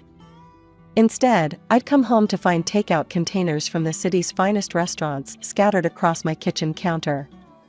Rebecca would be lounging on my sofa, picking at pad thai or sushi, barely acknowledging my presence. I didn't ask questions. Honestly, I was just relieved not to be playing chef after long days at the office. I settled into my own routine, grabbing dinner from the casual cafe near work. The arrangement seemed to be working, they stayed out of my way, I stayed out of theirs. Then came the phone call. "Nicole?" Mom's voice had that tone, the one she used when she was about to demand something. "We need to discuss the restaurant bills. Tommy told us she'd cover the expenses at the end of the month. It's nearly $3,000. I nearly choked on my coffee. "Excuse me?" "Well, you can't expect them to starve," Mom continued, as if this was the most reasonable thing in the world. "Tommy said you agreed to handle their food expenses since they're going through a rough patch. I've been putting it all on my credit card. I'll text you the account details for the transfer." I hung up. My hands were shaking as I pulled up my text messages and sent one to Tommy, "Come to me, now." He must have heard something in those 2 words, because he appeared in my study within 15 minutes. Rebecca was out shopping, with whose money, I didn't want to know. "Care to explain why Mom thinks I'm paying for your 5-star takeout habit?" I asked, my voice deadly quiet. Tommy's face did that thing it used to do when we were kids, and he got caught in a lie, a quick flash of guilt before the excuses started flowing. "Nikki, you have to understand." "Understand what?" "That you're stealing from our parents now too?" "I'm not stealing," he ran his hands through his hair. "I just borrowed. I was going to pay them back when things turned around. But Rebecca, she has certain expectations. If she knew how bad things really are." "Stop," I held up my hand. "I've heard enough about Rebecca's expectations. This ends now." "I'll figure something out," he promised, his eyes pleading. "Just give me more time. Don't tell Rebecca, please, Nikki." "I've never asked you for anything." "Never asked me for anything?" I stood up, my voice rising. "Are you kidding me? My entire childhood was spent catering to your needs. And now you're living in my house, lying to your wife, and scamming our parents." I know, he held up his hands. "I'm sorry, really. Just one more chance. I'll handle the restaurant bills. I promise.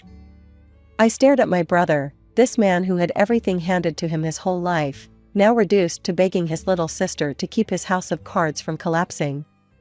Fine, I said finally. One more chance. But I mean it, Tommy. Figure out your own food situation. And I'm not paying a cent of those bills. Life fell into an uncomfortable routine over the next 2 months. I'd go to work, manage my department, come home to find my house looking like a hurricane had swept through it, and spend my evenings cleaning up after Tommy and Rebecca. They seemed to exist in their own bubble of leisure, lunches with our parents, dinners at expensive restaurants, shopping trips I didn't want to know the details of. Then came the day that changed everything. Tommy had left early, muttering something about a business meeting. I came home from work earlier than usual, having wrapped up a major sales presentation, looking forward to a quiet evening with a glass of wine. Rebecca was waiting for me in the living room, perched on the edge of the sofa like a queen about to deliver a royal decree. "We need to talk," she announced, gesturing to the armchair across from her. "Sit." I raised an eyebrow at her tone, but sat down anyway. Might as well hear whatever this was about. "I've been patient," Rebecca began, examining her manicured nails. "I've watched you swagger around this house like you own the place, making everyone uncomfortable. But enough is enough." I blinked. "Excuse me?" "From now on, you'll pay us $2,000 a month in rent. That's more than fair, given the neighborhood." She smiled tightly. "And you'll resume cooking and cleaning duties. The state of this house is embarrassing, and since you're the tenant..." I couldn't help it. I started laughing. Not a polite chuckle, but full-blown, tears in my eyes laughter. Rebecca's face darkened. "What exactly is so amusing?" I wiped my eyes, trying to catch my breath. "Rebecca, honey, there seems to be a misunderstanding. This is my house, I own it. Your husband is living here because I took pity on him when he came begging at my door." The color drained from her face. "You're lying." "Call him," I said, leaning back in my chair. "Go ahead. Ask Tommy who owns this house." Her hands shaking slightly, Rebecca pulled out her phone and dialed. Tommy answered on the second ring. "Darling," her voice was sharp enough to cut glass. "Nicole is spinning some ridiculous story about owning the house. Tell her she's mistaken." There was a long pause on the other end of the line. "She's telling the truth," Tommy's voice crackled through the speaker. "It's her house. Grandma left it to her in the will. I took the money instead to start a business, but I failed. We're broke. I've been trying to find a way to tell you." Rebecca stood up so fast she knocked over her water glass. I watched as she stormed upstairs, heard drawers slamming, closet doors banging. Within 20 minutes, she was dragging her designer suitcases down my stairs. She didn't say a word as she left. The slam of the front door echoed through the house like a gunshot. The morning after Rebecca left, I was enjoying my coffee in peaceful silence when Tommy burst through the front door. His face was twisted with rage, all traces of yesterday's contrition gone. "This is all your fault," he shouted, stalking into my kitchen. "Rebecca's filing for divorce. She won't even talk to me. You had no right to tell her the truth." I set my coffee cup down carefully, remembering all the times I'd backed down from his anger over the years. "Not this time." "No, right?" I stood up slowly. "This is my house, Tommy. The house you laughed at me for choosing. The house you said smelled like an old lady. The house you've been lying about to your wife while mooching off our parents. And you're telling me I had no right? You ruined everything." He slammed his fist on my counter. "You've always been jealous of me, haven't you? Always waiting for a chance to get back at me. Get out." My voice was quiet but firm. "Take your things and go." He stared at me for a moment, then stormed upstairs. I listened to him throwing things around in the guest room, probably breaking something expensive. I didn't care. When he came back down with his bags, he gave me one last venomous look. I had exactly 1 hour of peace before my phone rang. Mom's name flashed on the screen. How could you do this to your brother? She didn't even say hello. He's devastated. He's back home with us now, crying his eyes out. That's not my problem. Of course it's your problem. Dad's voice now. They had me on speaker. You need to give Tommy the house. It's the only way to save his marriage. Rebecca might come back if they have a proper home. I actually laughed. Are you serious? You want me to give away my house because Tommy lied to his wife and ruined his business? He's your brother. Mom was practically shrieking now. Family helps family. Really? I felt a lifetime of resentment bubbling up. Where was that family spirit when I was cooking and cleaning for Tommy as a kid? Where was it when you ignored my achievements because you were too busy praising him? The only person who ever treated me like family was Grandma, and she left this house to me. This conversation is over. 2 months later, I heard through work colleagues that Tommy's company had officially declared bankruptcy. His divorce was finalized around the same time. He was living with our parents, apparently regrouping, their favorite word for Tommy's failures. I wasn't surprised when all three of them showed up at my door one Sunday afternoon. Mom was clutching a casserole dish like a peace offering. Dad had that stern look he used to use when he was about to lecture me about family duty. Tommy stood behind them, trying to look pitiful. I watched them through the security camera Grandma had installed years ago. They rang the bell again and again. Mom started calling out, "Nicole, we know you're in there. We need to talk about this as a family." I picked up my phone and sent a single text to all three of them, "Please leave. Do not come back. This is your only warning before I call the police." They left eventually, but not before Mom left the casserole on my porch with a note about forgiveness and family obligations. I donated the casserole to the homeless shelter down the street. These days, my life is peaceful. I tend to Grandma's roses, which are blooming more beautifully than ever. My career is thriving. I made Executive VP last month. I feel good, and it's all thanks to Grandma.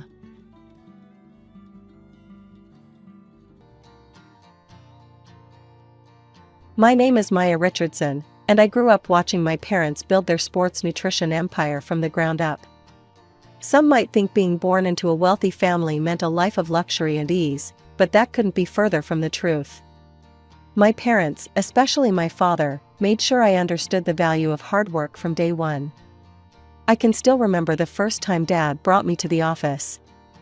I was 7, wearing my favorite blue dress with tiny flowers, trying to look as professional as a second grader could. "Maya," he said, setting me up at a small desk near his office, "one day, all of this might be yours. But you'll have to earn it, just like I did."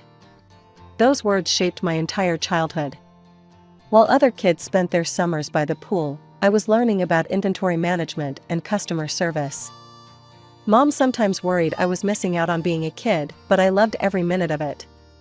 The company, Richardson Nutrition, became my second home. College flew by in a blur of business classes and internships at Dad's company.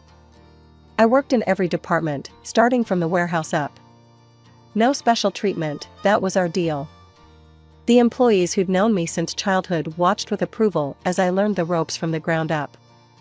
After graduation, I dove headfirst into my role at the company. My days were packed with meetings, reports, and strategy sessions. Dating? That was a foreign concept. My college roommate Sarah used to joke that I was married to my job. Everything changed at the company's annual holiday party. I was running late, as usual, having stayed behind to finish some quarterly reports. When I finally arrived at the venue, the party was in full swing. That's when I saw him, James Cooper, from our Denver branch. Tall, with warm brown eyes and an easy smile that made the exhaustion of my 14-hour workday melt away. "You must be Maya," he said, extending his hand. "I've heard so much about you." "All good things, I hope?" I laughed, accepting his handshake. "The best. Though they didn't mention you were beautiful." That night, we talked for hours. About work, about family, about our dreams. He seemed to understand me in a way no one else had. When he asked for my number at the end of the night, my heart did a little flip. After James returned to Denver, we started messaging each other constantly. Every morning started with his "good morning, beautiful" text, and every night ended with long conversations about our days. It felt like I'd known him forever. One night, after a particularly long video call, I took a leap. "Why don't you transfer to the main office? We could be together, and it would be great for your career." There was a pause on his end. "Maya, I can't. My family's here in Denver. My parents, my sister, my nephew, we're really close. I couldn't leave them." My heart sank a little, but then he added, "But why don't you come here? The Denver branch could use someone with your expertise." I sat with that thought for a day before approaching Dad in his office. "Daddy, I need your advice. What would you think about me transferring to the Denver branch?" I watched his face carefully as I explained about James. To my surprise, Dad just smiled. "I've been wondering when you'd ask. James has a good reputation in the company, and the Denver branch could use strong leadership. If this is what you want, I'll make it happen." 2 weeks later, I was standing in James's apartment in Denver, surrounded by moving boxes. "Welcome home," he said, wrapping his arms around me. I felt like I was exactly where I should be. The first meeting with his family came sooner than I expected. They all lived together in a modest 2-story house: his parents, Tom and Linda, his sister Rachel, and her teenage son Kyle. I was nervous as we pulled up to their house. "Your family must have a mansion," Linda said the moment I walked in. "This must seem so simple to you." I felt my cheeks flush. "Oh no, not at all. We've always lived pretty normally. No mansions or private jets, just a regular house." "But surely with your family's wealth," Tom started.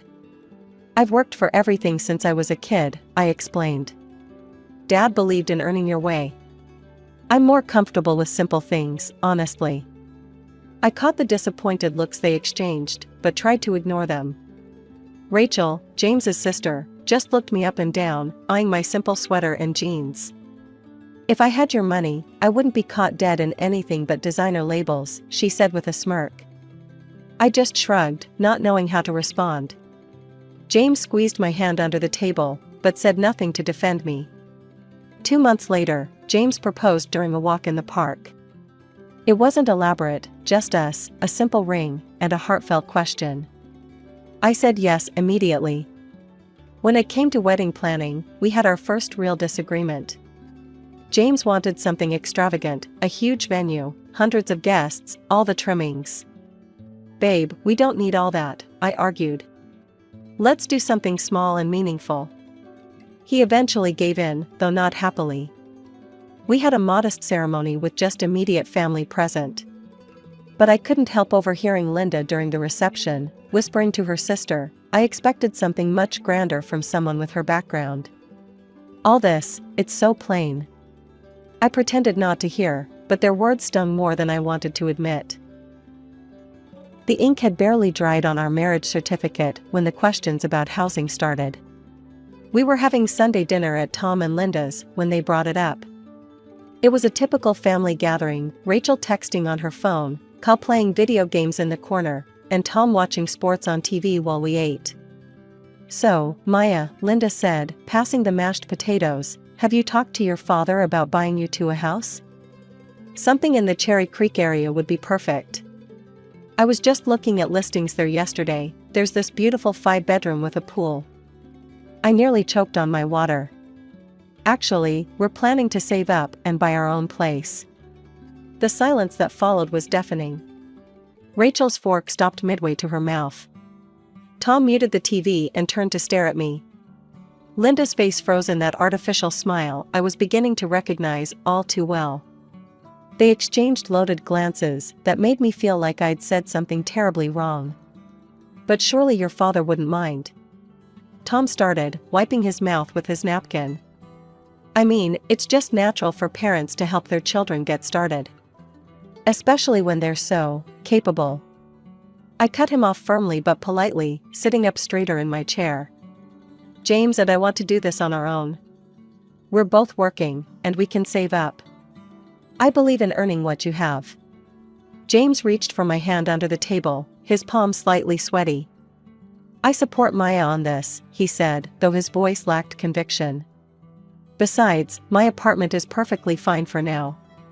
I've been renting it for years, and it's in a great location. Linda's eyes lit up suddenly, like she'd just had a brilliant idea. She set down her wine glass with a little too much force. Well, if you're staying in the apartment, Maya should pay the rent. After all, she makes quite a bit more than you do, James. It's only fair. I watched as my husband nodded in agreement, a little too quickly for my comfort. That makes sense, he said, not meeting my eyes. It's $3,000 a month. The amount took me by surprise. Denver wasn't cheap, but that seemed high for our neighborhood. Still, I didn't want to create waves. The tension in the room was already thick enough to cut with a knife. Sure, that's fair, I said, trying to keep my voice light. So our routine was established. Every month, I'd give James $3,000, and he'd handle the rent payment. Sometimes I'd see him making the transfer on his phone, always quick to close the screen if I walked by. It went on like this for a while until one day, a thought occurred to me while I was reviewing our monthly expenses. Hey, I said one evening while we were having dinner in our kitchen, the sounds of the city drifting in through the open window, since I'm paying the rent now, maybe I should take over the lease? We could put it in my name. It would make sense for tax purposes. James's reaction was immediate and strange. He tensed up, nearly dropping his fork onto his half-eaten pasta. His face paled slightly. No, that wouldn't work, he said quickly, his voice higher than usual. I've been renting from Mr. Johnson for years. He trusts me. We don't want to mess with a good thing. Something about his reaction bothered me deeply. The way his eyes wouldn't quite meet mine, the slight tremor in his hands as he reached for his water glass. But I pushed the feeling aside, like I'd been doing with so many little things lately. Life in Denver had fallen into a routine. I was settling into my role at the branch office, managing my team, and having weekly video calls with Mom and Dad. On the surface, everything seemed perfect. But there was one issue that kept gnawing at me. It happened for the first time on a Tuesday. I came home from work early with a headache, only to find Linda and Rachel sitting on my couch, watching my TV, eating the expensive salmon I'd bought for James's birthday dinner. "Oh, Maya," Linda said, not even getting up. "We were just having a little snack." I stood there, key still in hand, staring at them. They had their shoes up on my coffee table, magazines scattered everywhere, and my kitchen looked like a tornado had hit it. This became a regular occurrence. I'd come home to find them there, or worse, come home to evidence they'd been there, empty food containers, things moved around, my closet clearly rifled through. They had keys. Of course they had keys. One evening, I tried talking to James about it. "Honey, don't you think it's a bit strange that your mom and sister just come in whenever they want?" He barely looked up from his phone. "They're family, Maya. You're being dramatic, just calm down." But I couldn't calm down. Not when I found them going through my personal papers one afternoon, giggling over my diary from college that they'd discovered in a box I hadn't unpacked yet. "We need to talk," I said firmly, my hands shaking slightly. "This isn't okay. You can't just come into our home without asking. You can't go through our things." Linda's face crumpled instantly. Tears sprang to her eyes, like someone had turned on a faucet. "How dare you," she wailed. "After everything we've done to welcome you into our family. I knew you were too good for us, with your fancy background." As if on cue, James walked in. He took in the scene, his mother sobbing, Rachel glaring at me, and me standing there in shock. "What did you do?" he demanded, rushing to his mother's side. "She's trying to keep us away from you," Linda cried into his shoulder. "She says we're not welcome here anymore." "That's not what I started, but James cut me off.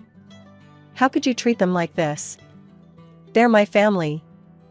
After they left, James turned on me. His face was hard in a way I'd never seen before. You need to fix this, he said. Buy them something nice, really nice, and apologize. The next day, I went shopping after work. I bought Linda a designer handbag she'd been hinting about, and Rachel a pair of expensive boots. My hands felt dirty as I wrapped them. When I delivered the gifts to their house, they accepted them with smug smiles. We knew you'd come around, Linda said, not even looking at me as she examined the handbag. These will do, Rachel added, trying on the boots. That night, James finally spoke to me again. See, was that so hard? He asked, kissing my cheek. But something had changed. Something I couldn't quite put my finger on yet. After the boundary incident, things got worse in ways I hadn't imagined possible. Linda and Rachel turned gift demanding into an art form. Every minor holiday became an occasion for expectations. Maya, you know it's National Sisters' Day next week, Rachel would text. I saw this beautiful Gucci bag. It's the anniversary of when I first held James as a baby, Linda would announce. I think a spa weekend would be appropriate to mark the occasion. The requests were endless: Mother's Day, birthday, Christmas, Easter, Valentine's Day, Labor Day, Memorial Day, even Groundhog Day became an excuse. When I hesitated about buying Linda a $500 scarf for Arbor Day, she burst into tears during family dinner. I guess some people just don't understand family loyalty, she sniffled, while Rachel patted her back. Even after we've welcomed her so warmly. Maya, James said later that night, why do you have to be so difficult? They're your family now too. But James, don't you think this is getting out of hand? Last week, your mom wanted a designer watch because it was National Ice Cream Day. He just shrugged. If you can afford it, why not help family? As if the situation wasn't stressful enough, Kyle, Rachel's 15-year-old son, started showing up at our apartment more frequently. At first, I tried to be understanding. All teenagers go through difficult phases, right? But Kyle took teenage attitude to new heights. One evening, I spent hours making my grandmother's special lasagna recipe. Kyle took one bite and pushed the plate away. This is garbage, he declared. Mom says you probably can't cook because you grew up with servants doing everything for you. I gripped my fork tighter. Kyle, that's not appropriate. Whatever, he cut me off. I need $60 for the movies with my friends. When I refused, he kicked the kitchen chair. You're loaded. Stop being such a miser. Mom says you're just playing poor to feel superior. That night, I tried talking to James about Kyle's behavior. We were getting ready for bed, and I was hoping he'd finally see reason. Honey, Kyle was really disrespectful today. Could you maybe talk to him? James didn't even look up from his phone. You need to handle it yourself. Think of it as practice, we'll have our own kids someday. You need to learn how to deal with these situations. The next day, Kyle showed up again, loudly demanding money for a new video game. When I said no, he sprawled across our couch, turned the TV volume up to maximum, and started making pointed comments about fake humble rich people. I looked at my husband, hoping for support, but he just walked out of the room, leaving me alone with his smirking nephew. In that moment, standing in my own living room while a teenager openly disrespected me, I felt more alone than I ever had before. 2 years. It's amazing how much can change in 2 years. Or maybe how much you can convince yourself that things will get better if you just try hard enough, be patient enough, give enough. I'm going to visit Mom and Dad this weekend, I told James over breakfast one morning. Want to come? He barely glanced up from his phone. Can't. Promised Mom and Dad I'd help them with some stuff around the house. The drive to my parents' house was peaceful. Mom made my favorite lasagna, Dad told his terrible dad jokes, and for a few hours, I felt like myself again. Like the Maya who used to know exactly who she was and what she wanted. But life has a way of shattering peace into a million pieces. When I opened the door to our apartment Sunday evening, the stench hit me first: stale beer and pizza, and something worse. Empty cans littered every surface. Cigarette butts floated in half-empty Solo cups. Pizza boxes made a greasy tower on my coffee table.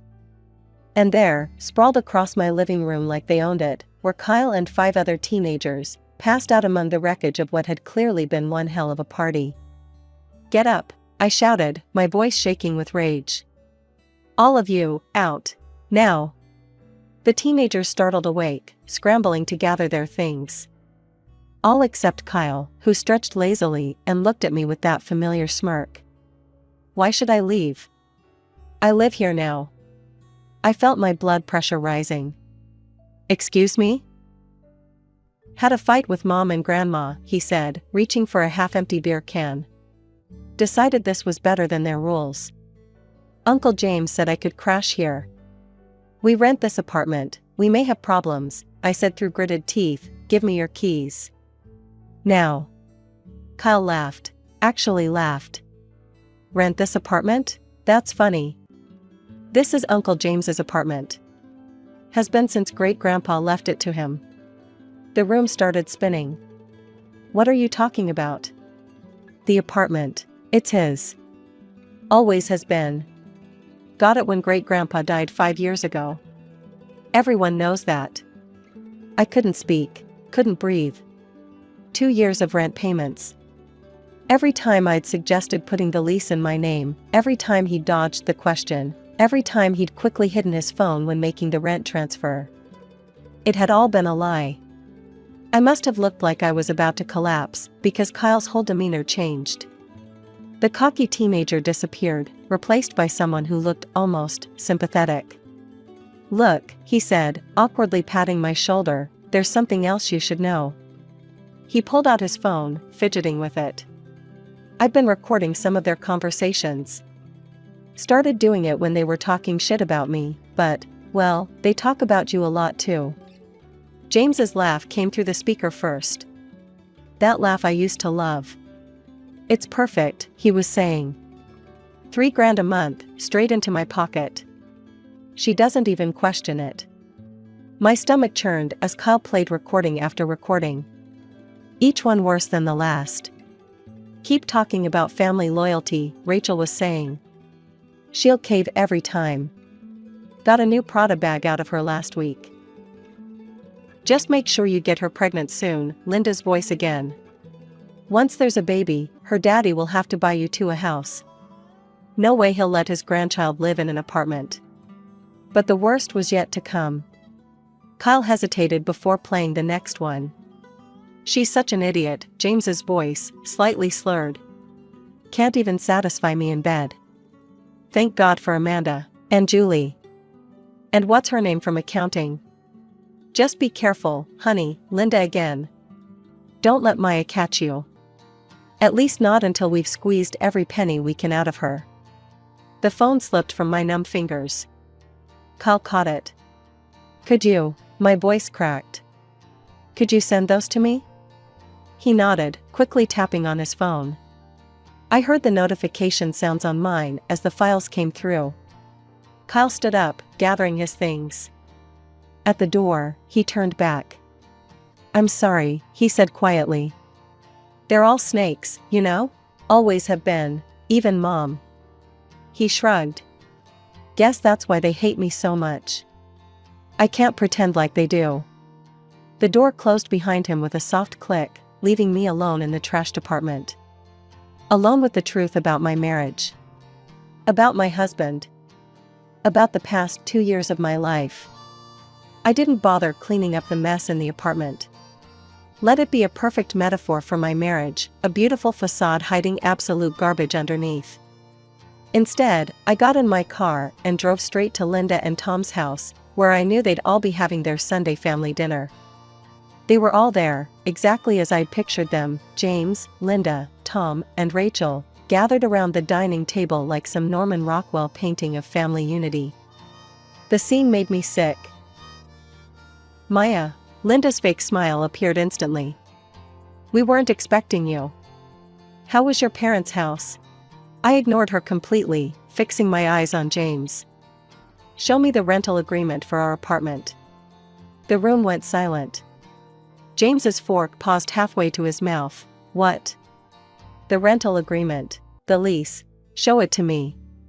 He recovered quickly, plastering on that charming smile I'd once loved. Oh, honey, you know Mr. Johnson doesn't do formal contracts. We've known each other for years. Mr. Johnson doesn't exist, I cut him off. The apartment belongs to you. Always has. Linda jumped in quickly, her voice high and nervous. Maya, dear, would you like some pot roast? I tried that recipe you mentioned. Shut up, Linda. My voice was ice cold. They all stared at me in shock. I'd never spoken to any of them like that before. James, what have you been doing with my $3,000 every month for the past 2 years? He chuckled, but I could see sweat breaking out on his forehead. Come on, Maya, it's not a big deal. So I own the apartment, what difference does it make? We're married. What difference? I pulled out my phone. Let's see what difference it makes. The color drained from their faces as James's voice filled the room. It's perfect. $3,000 a month, straight into my pocket. She doesn't even question it. I played recording after recording. Their own voices condemned them. The plotting, the manipulation, the mockery. James's boasts about his mistresses. Linda and Rachel's schemes for extracting gifts. Their plans for getting me pregnant to secure more money from my father. When I finally stopped the playback, you could have heard a pin drop. James was ghost white. Rachel looked like she might throw up. Linda's carefully maintained makeup couldn't hide her terror. I'm divorcing you, I said to James, my voice steady. Expect the papers this week. If you try to contact me for anything other than the divorce proceedings, these recordings go public. I'm sure the business community would love to hear how you scammed your wife out of $72,000. I turned and walked out, their protests falling on deaf ears. I drove back to the apartment, his apartment, and packed my things methodically, efficiently. By sunset, my car was loaded, and I was on my way to my parents' house. Mom and Dad were still up when I arrived. One look at my face, and they knew something was terribly wrong. I told them everything, showing them the recordings. Dad's face grew darker with each revelation. I'll handle this, he said when I finished, and he did. James was fired the next day, and Dad made sure his reputation in the business world was thoroughly destroyed. The divorce proceedings were quick. James tried to fight it at first, but the recordings changed everything. The judge was particularly interested in the financial fraud aspect. James walked away with nothing but his apartment and his ruined reputation.